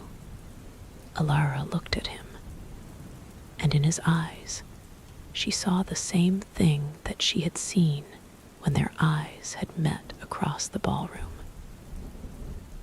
The same loneliness, the same recognition, the same desperate, barely acknowledged hope. And she felt, rising within her, something that she had not felt in 12 years. The urge to speak, not to herself, not to the rain, but to another person, to tell him the story that she had been telling herself in the dark of her attic room all those years. The story of who she was, and what she had endured, and what she had learned from the rain. But she did not speak. Not yet, because she knew, and the knowing came from the same source as the rain's voice, the same deep, intuitive understanding of the world that had sustained her through 12 years of solitude, that the time for speaking had not yet come, that there were things that needed to happen first, things that she could not control and could not predict, things that the rain was already putting into motion, even as she stood on the dance floor with the king's hand in hers. "I have to go," she said. Aldrich's grip on her hand tightened, just slightly, just enough to communicate a resistance that he did not put into words. "Stay," he said. "Please." "I will come back," Alara said, "tomorrow night. And the night after, I will come back." "But I don't," he stopped. He did not say, "I don't know your surname. I don't know where you live. I don't know how to find you if you don't return." He did not say these things because he understood, with an instinct that was as surprising to him as everything else about this encounter, that saying them would be a violation of something sacred, that Alara's departure was not a rejection, but a continuation, and that the story that was unfolding between them required this interruption, this separation, this space in which anticipation and uncertainty could do their necessary work. "Tomorrow night," she said again, and it was not a promise exactly, but something stronger than a promise, a statement of fact, a description of something that was going to happen, because it had already been written into the fabric of the night by the same hand that wrote the rain. She released his hand. She turned. She walked across the ballroom, and the crowd parted for her as it had parted for the king, but differently, not with the deference that authority commands, but with the hesitation that mystery inspires, as though the people around her were not sure whether she was real or imagined, whether she was a person or a vision, whether the woman in the gray dress who had danced with the king had actually existed, or was a collective hallucination produced by too many candles and too much wine and too much music. She walked out of the ballroom. She walked through the entrance hall. She walked down the steps of the palace into the rain, which was still falling with the same steady, unhurried persistence that it had displayed all evening, as though it had known all along what the night would bring, and had prepared for it with its customary thoroughness. She walked home through the rain, and the rain walked with her, and the city of Thornhaven was quiet around her, and the streets were empty, and the candles in the windows were being extinguished one by one as the households within them prepared for sleep. And Alara walked through it all like a woman who was not walking through a city, but through a dream. Her own dream, the dream she had been dreaming in her attic room for 12 years, the dream that had sustained her and shaped her and kept her alive when everything around her was trying to diminish her. She reached her father's house. She entered through the back door. She climbed the stairs to the attic. She closed the door behind her. She sat on her bed. She listened to the rain. And she smiled.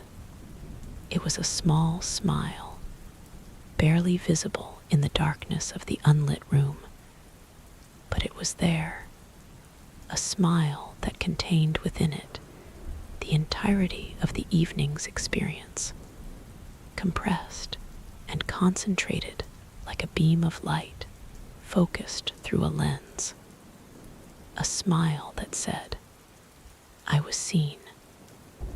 I was heard. I am more than they told me I was." She went back the next night, and the night after that. On the second night, she wore the same gray dress, and she was again wet from the rain, and she again entered the palace without invitation or announcement. And this time, the guards did not question her, not because they recognized her from the previous night, though they did, but because something had changed in the quality of her presence that made questioning seem not only unnecessary, but absurd, like questioning the rain's right to fall or the wind's right to blow. On the second night, she and the king danced again, and this time the music was different, faster, more complex, more demanding.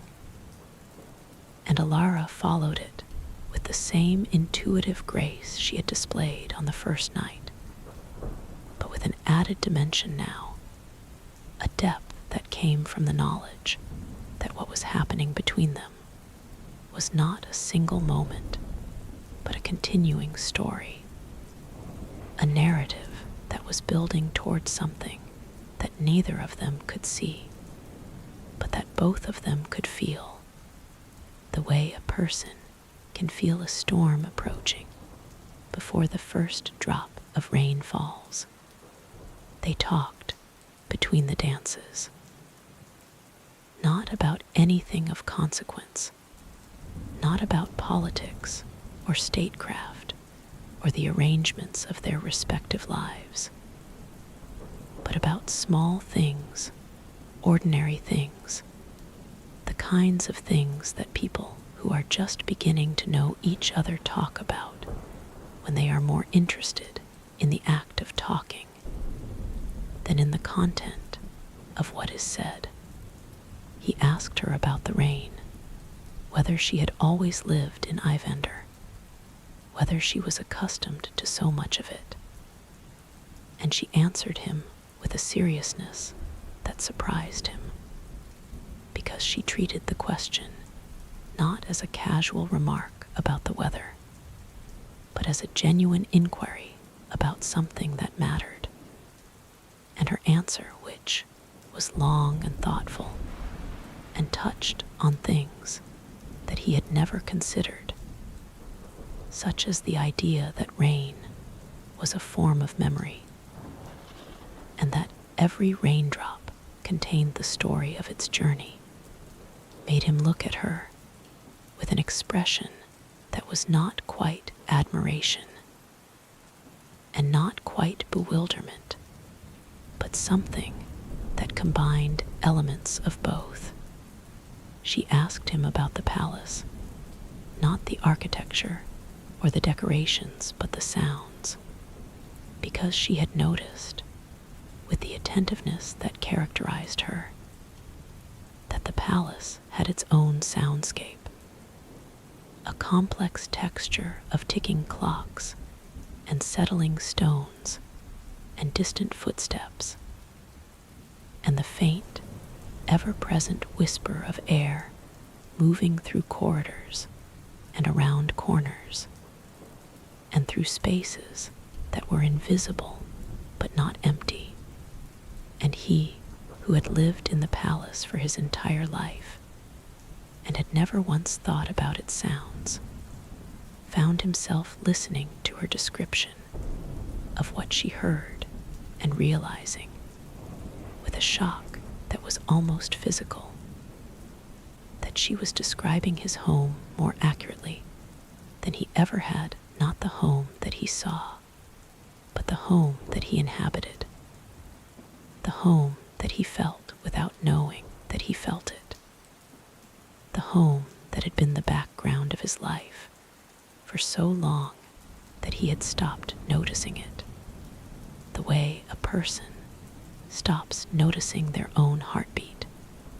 On the third night, the final night of the ball, they did not dance.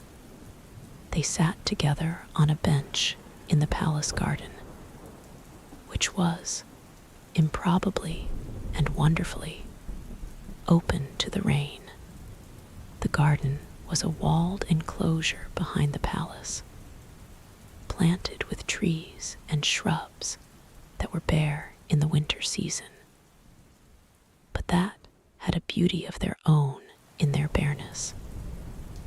The intricate geometry of branches against the sky, the way the rain collected on the bark and ran down the trunks in thin, shining lines, the way the wet stones of the garden path reflected the light from the palace windows like a trail of fallen stars. They sat close together, not touching, and the rain fell on them both, and for a long time neither of them spoke, because the silence between them had become, over the course of 3 nights, a thing of value. Not an absence of communication, but a form of it, a way of being together that did not require words, and that said more than words could have said. "I have to tell you something," Alara said at last. "Then tell me. I am not who you think I am." Aldrich was quiet for a moment. "Who do I think you are?" he asked. "You think I am?" She paused, searching for the right words, and in the pause the rain spoke for her, filling the silence with its voice, its endlessly patient, endlessly eloquent voice. "You think I am someone who appeared out of nowhere, someone mysterious, someone," she almost laughed, "someone worthy of attention. But I am not. I am the daughter of a merchant. I am a servant in my own father's house. I live in an attic room. I scrub floors and carry water and cook meals for a woman who wishes I did not exist. I am not mysterious. I am not extraordinary. I am just," she stopped again, and this time the silence was longer and deeper, and in it she heard the rain saying something that she had heard many times before, but that she had never fully understood until this moment. "You are enough. You have always been enough. I am just someone who listened to the rain," she finished quietly. Aldrich looked at her. He looked at her for a long time, and in his eyes she saw something moving, not a single emotion, but a succession of them, passing across his face like clouds across the sky, each one distinct, and each one giving way to the next. Surprise, confusion, recognition, and then, finally, something that settled into his features with the permanence of a foundation stone. Understanding. "I am a king," he said, "who has spent 12 years being afraid of his own feelings. I have surrounded myself with people who tell me what I want to hear, and what I am expected to do, and what is appropriate for my position. I have made decisions about the governance of a kingdom with more confidence than I have ever made a decision about my own heart. And 3 nights ago, I looked across a ballroom and saw a woman in a wet gray dress, and I felt, for the first time in 12 years, something that I had been trying not to feel. And I did not run from it. I walked toward it. I walked toward you." He reached out and took her hand. His fingers were warm, as they had been on the first night, and hers were cold, as they had been on the first night, and the contrast between them was still as sharp and as meaningful. But now there was an added layer to it, the layer of familiarity, of recognition, of a story that had been told over 3 nights and was still being told, still unfolding, still finding its way toward toward an ending that neither of them could see, but that both of them trusted was there. "I don't care about your dress," Aldrich said. "I don't care about your father's house, or your stepmother, or your attic room. I care about the way you look at the world. I care about the way you listen. I care about the way you dance, as though the music is speaking to you, and you are answering it. I care about the way you described my palace to me in words that I had never thought to use, and that were, nevertheless, more true than any words I had ever heard. I care about you, Alara Ashford, and I have cared about you since the moment I saw you. And I am not going to stop caring about you, because you have told me the truth about your life. Because the truth about your life is what makes you who you are, and who you are is what I care about." Alara felt the rain on her face, and she felt the warmth of his hand around hers, and she felt something inside her break open. Not violently, not painfully, but gently, the way ice breaks open in spring when the water beneath it begins to move, and the surface that has held firm all winter finally yields to the force that has been building beneath it. The tears came then, not the tears of grief that she had not allowed herself to cry when her mother died, not the tears of self-pity that she had never allowed herself to cry during the years of her servitude, but tears of a different kind entirely. Tears of release, of recognition, of the relief that comes when a person who has been holding something for a very long time finally allows herself to put it down. She wept, and the king held her hand, and the rain fell on them both, and the garden was quiet around them, and the palace hummed with its own sounds, and the city of Thornhaven slept beyond the walls, and the kingdom of Ivender stretched out in the darkness beyond the city, and the rivers that bordered it ran through the night toward destinations they had been approaching for millennia, and the rain that fell on all of it, on the garden and the palace and the city and the kingdom and the rivers, and the two people sitting on a bench in the rain, was the same rain that had fallen on Alara's roof the night her mother died, the same rain that had whispered to her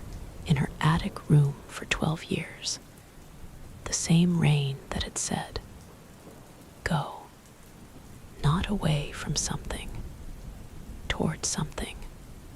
She had gone toward something, and she had found it, and it was not a prince or a palace or a kingdom. It was the experience of being known truly, fully, completely known by another person, and of knowing that person in return. It was the thing that the rain had been telling her about all along, the thing that stories are always telling us about if we listen closely enough, that the deepest human need is not for wealth or power or status or comfort, but for connection, for the moment when another person looks at you and sees not the role you play or the mask you wear or the function you perform, but the person beneath all of that, the person who listens to the rain and hears a story, the person who endures suffering and finds meaning in it, the person who is, in the most fundamental and irreducible sense, themselves. The story did not end there, of course. Stories never end at the moment of revelation.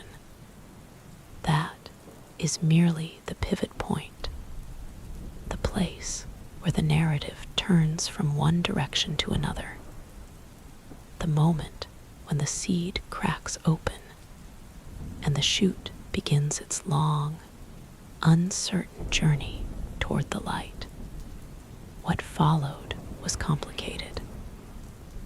It was complicated because the world is complicated, and because people are complicated, and because the intersection of two lives, especially two lives as different as those of a king and a servant, produces complications that no amount of love or resolve can entirely smooth away.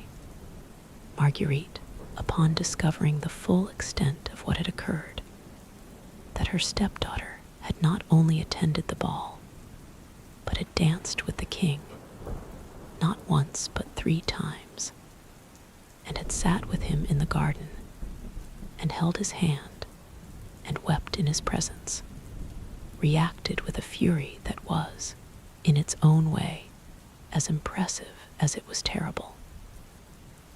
She raged through the house like a storm, upending furniture, and shattering ceramics, and hurling accusations that were as imaginative as they were vicious.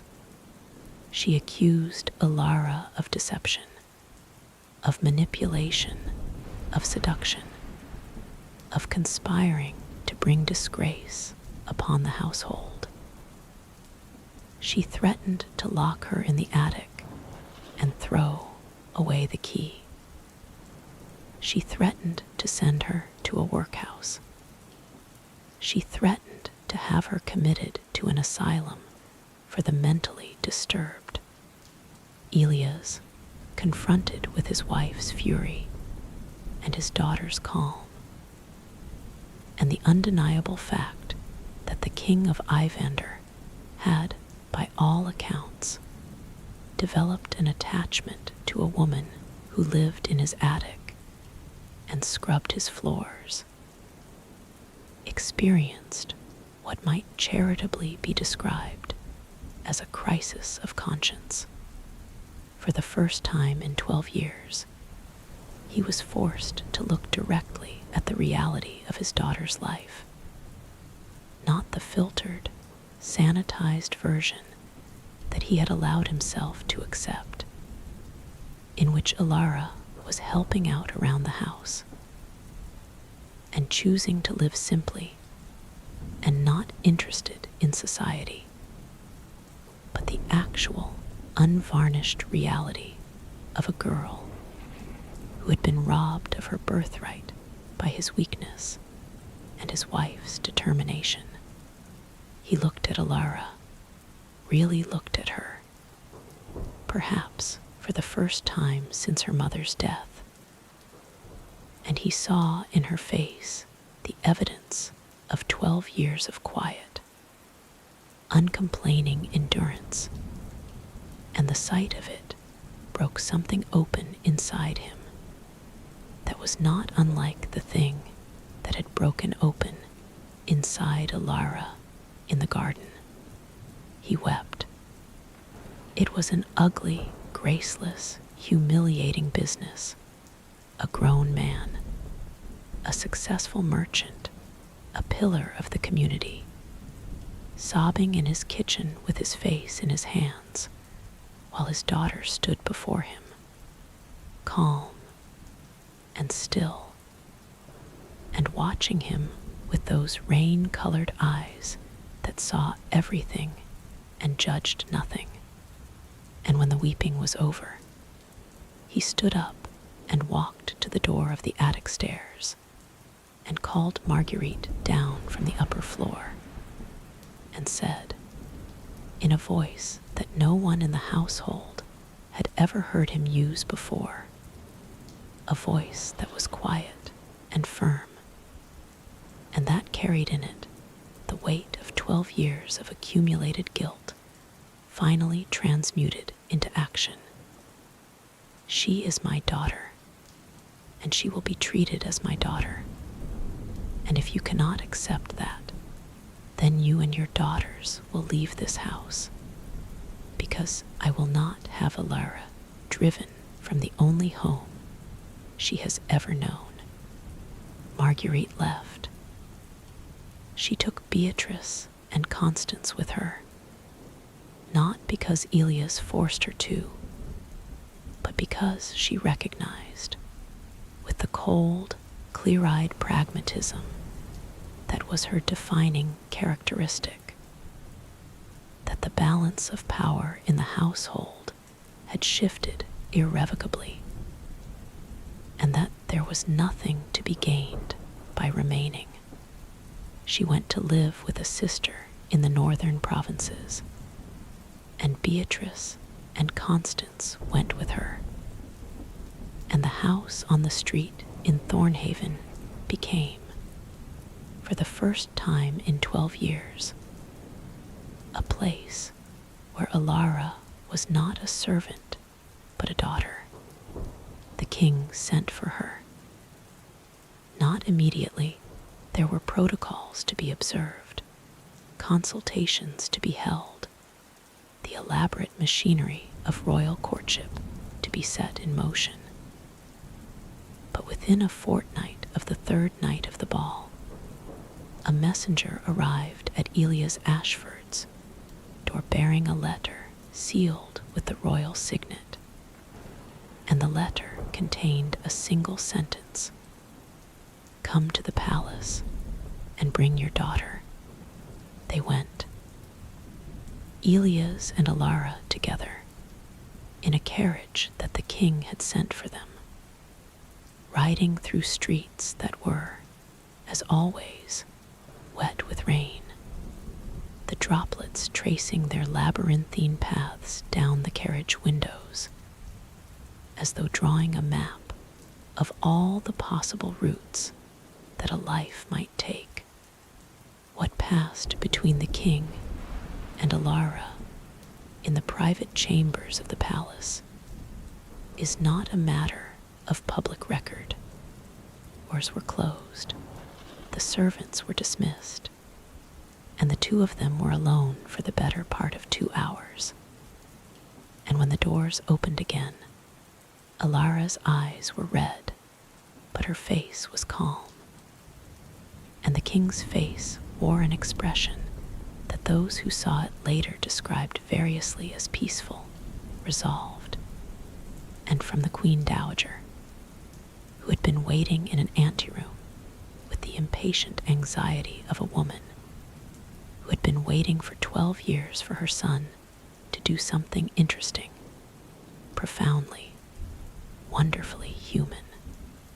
They were married in the spring, in a ceremony that was modest by royal standards, but that was, by every other standard, beautiful.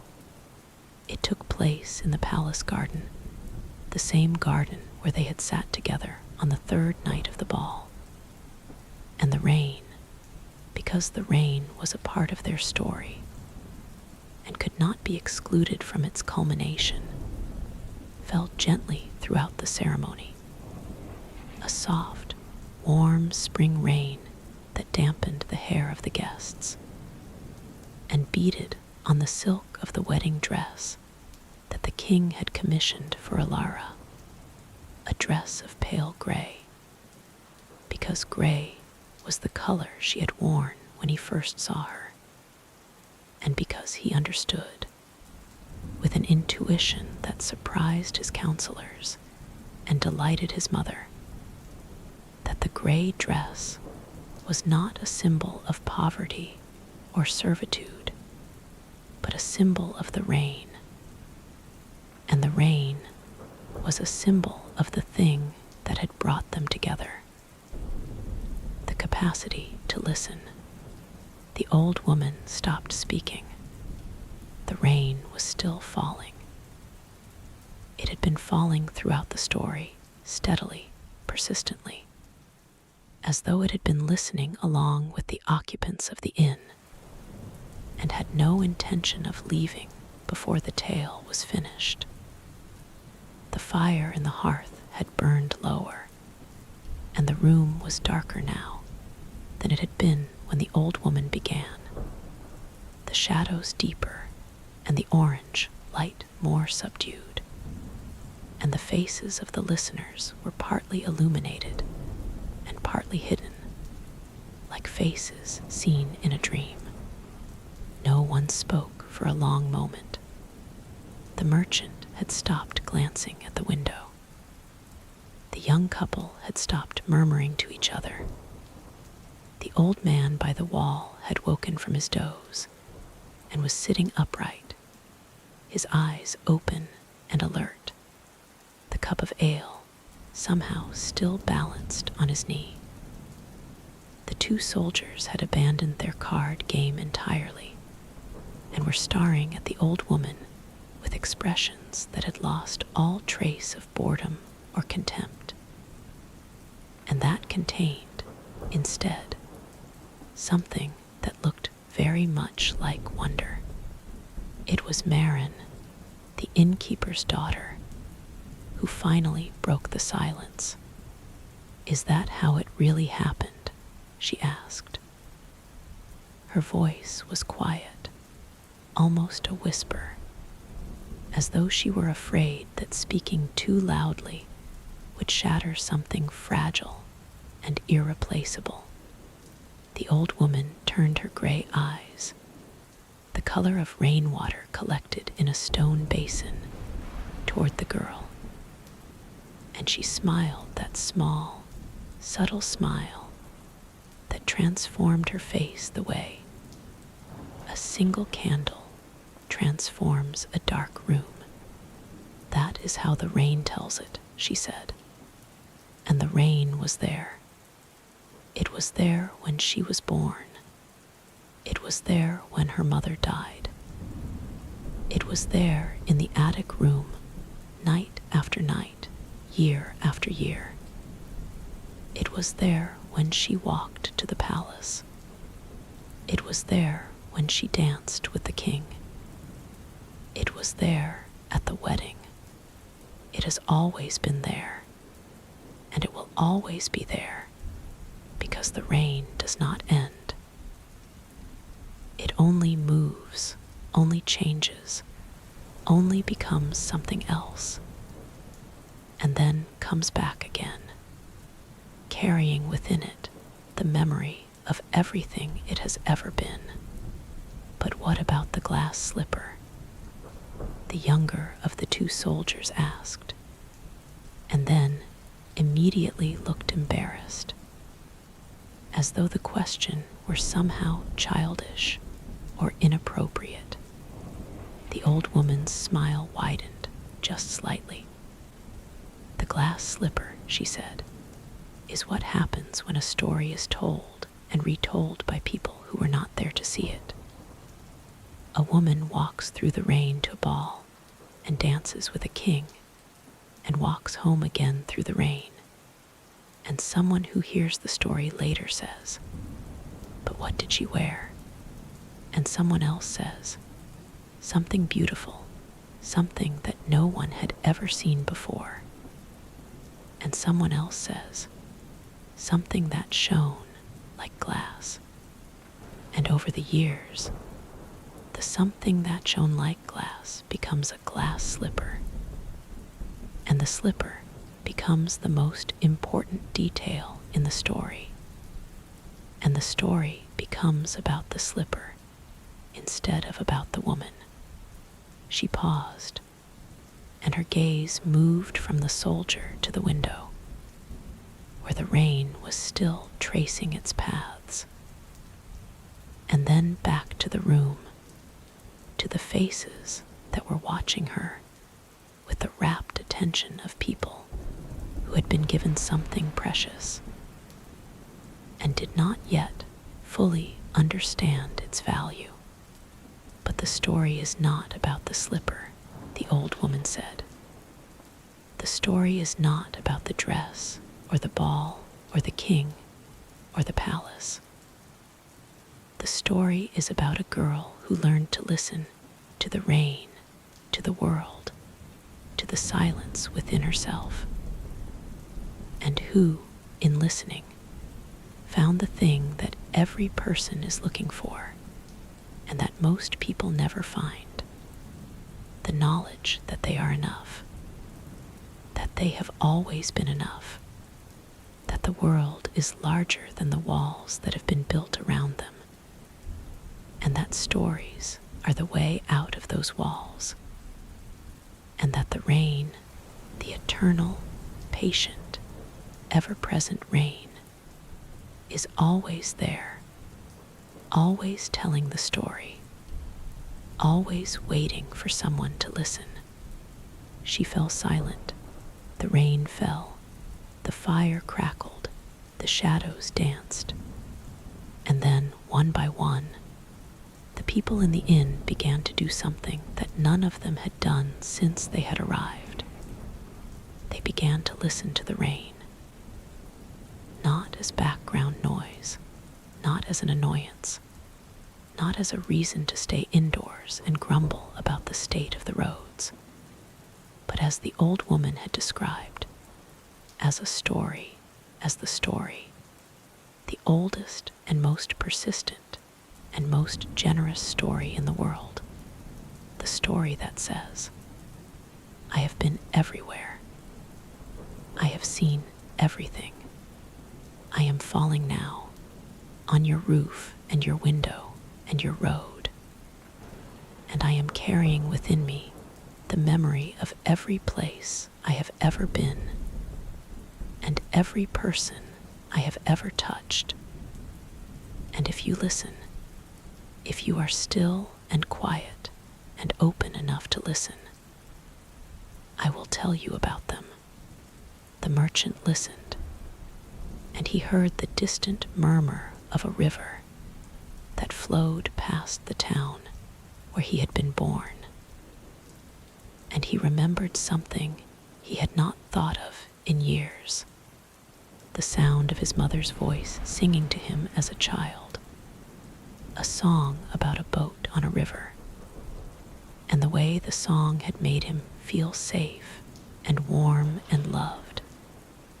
And he felt a tightness in his chest that was not unpleasant, and that he recognized with some surprise as grief, not the sharp, new grief of recent loss, but the old, settled grief of something precious that had been set aside and forgotten.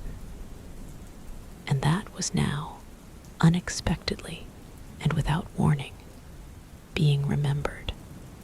The young couple listened, and they heard in the rain the sound of their own beginning.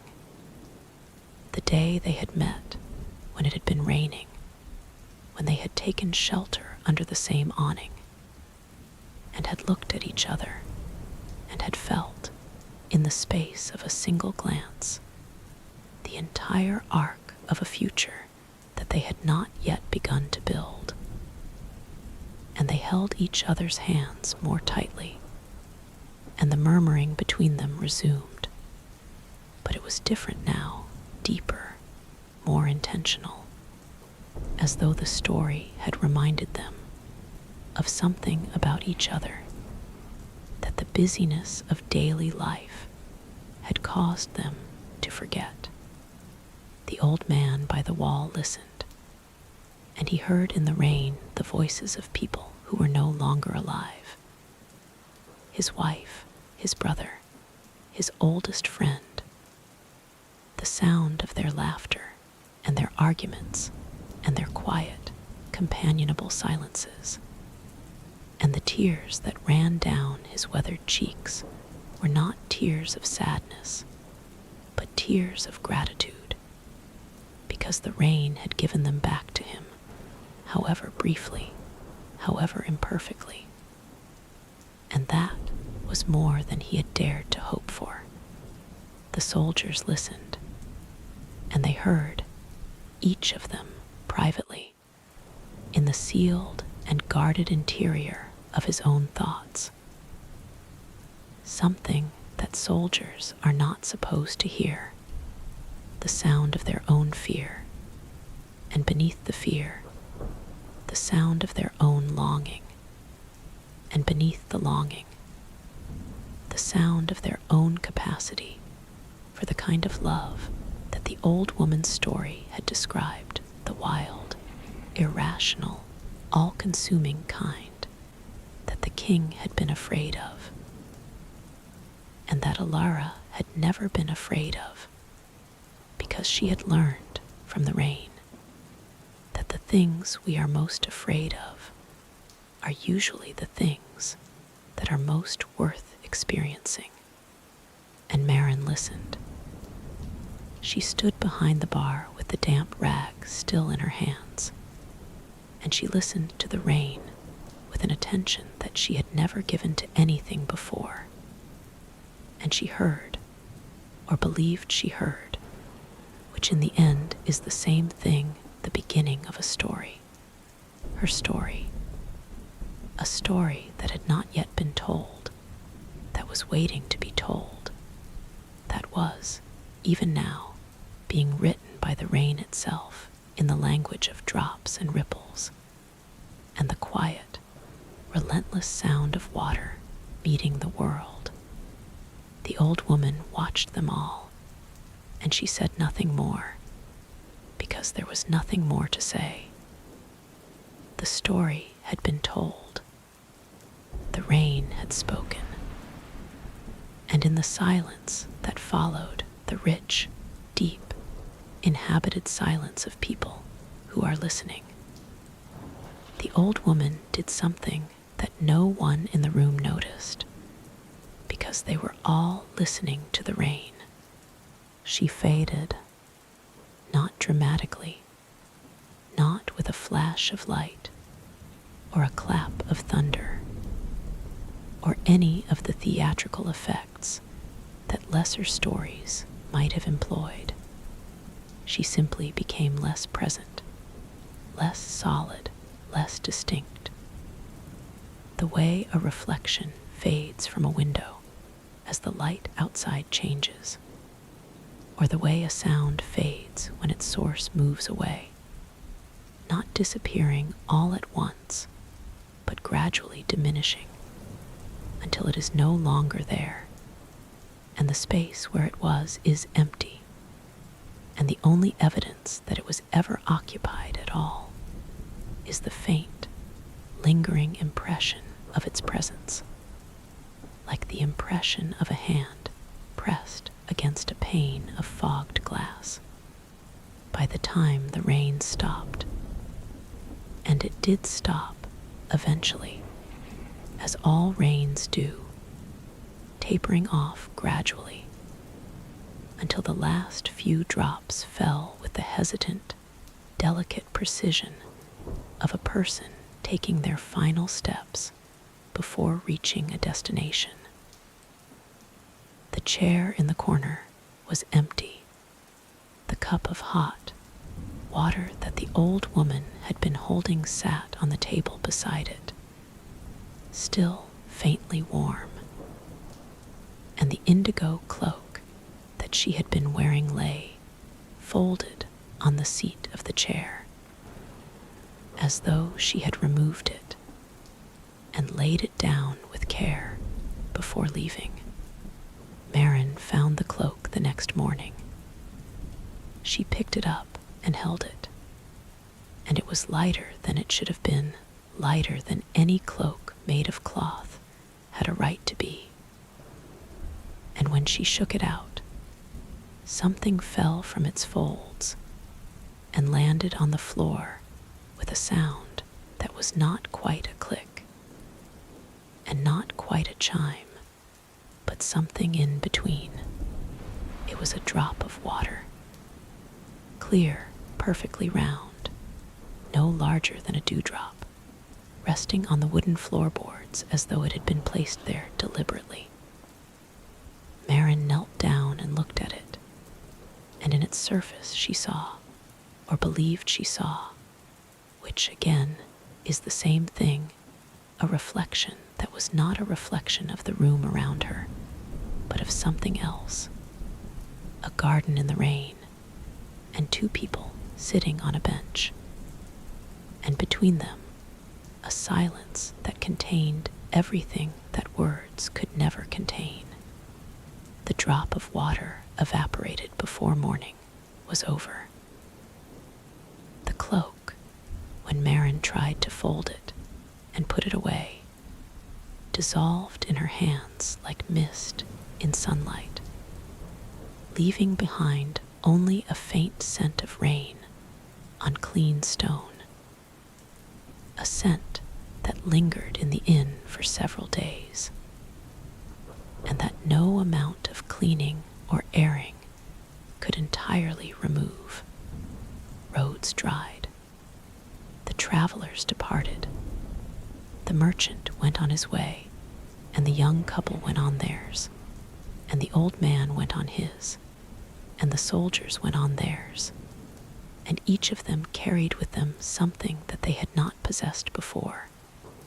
Not a thing, not an object, not a possession that could be lost or stolen or broken, but an understanding, a way of listening to the world that had been opened in them by the old woman's story, and that would, if they let it, remain open for the rest of their lives. And Marin stayed. She stayed in the inn where she had always lived, and she continued to wipe down the bar, and serve the food, and pour the ale, and perform the 1,000 small tasks that comprised her days. But she did these things differently now, with an attention that she had not brought to them before.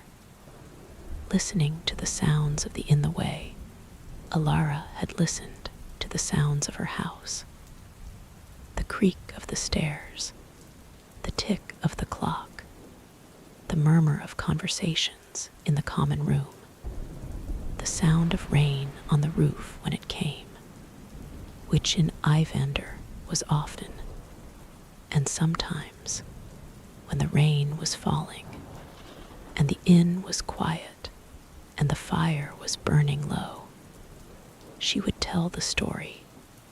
She would tell it to the travelers who were stranded by the weather, just as the old woman had told it to her, and she would tell it in her own words, which were different from the old woman's words, but which carried the same essential meaning, the same core truth that the rain had spoken, and the old woman had relayed, and that Marin now relayed in her turn, that stories are the way out of the walls that the world builds around us, that listening is the most powerful act a person can perform, and that the rain, the eternal, patient, ever-present rain, is always falling, always telling, always waiting for someone to hear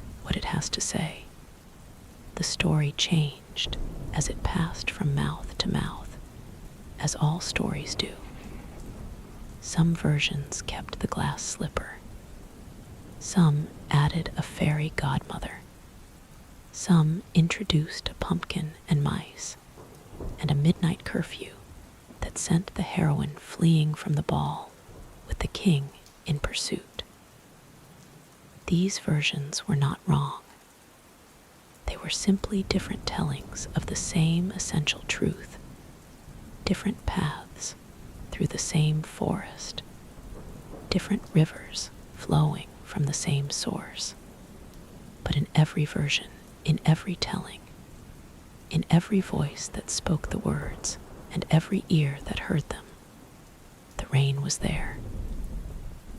It was there because the rain is always there, falling, flowing, rising, falling again, carrying within its drops the memory of every story ever told, and the promise of every story yet to be told.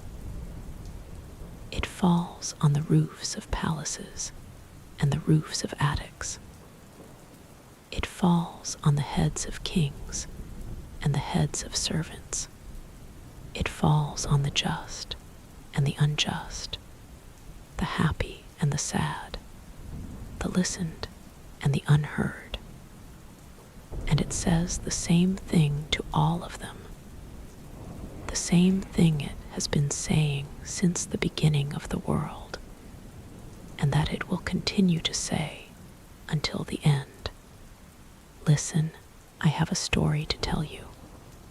And if you listen, truly listen, with the kind of attention that Alara brought to the rain in her attic room, with the kind of openness that allows a story to enter not just the ears, but the heart, you will hear it. You will hear the story that the rain has been telling since before you were born, and that it will go on telling long after you are gone. You will hear the story of who you are and who you might become, and what the world looks like when it is seen with eyes that listen, and a heart that is open, and a soul that remembers, even in the darkest and coldest and most confined of places, that the rain is falling, and the rain is speaking, and the rain is telling you, always, endlessly, with the patience of water wearing away stone, that you are more than they see. You are more than this. You are enough.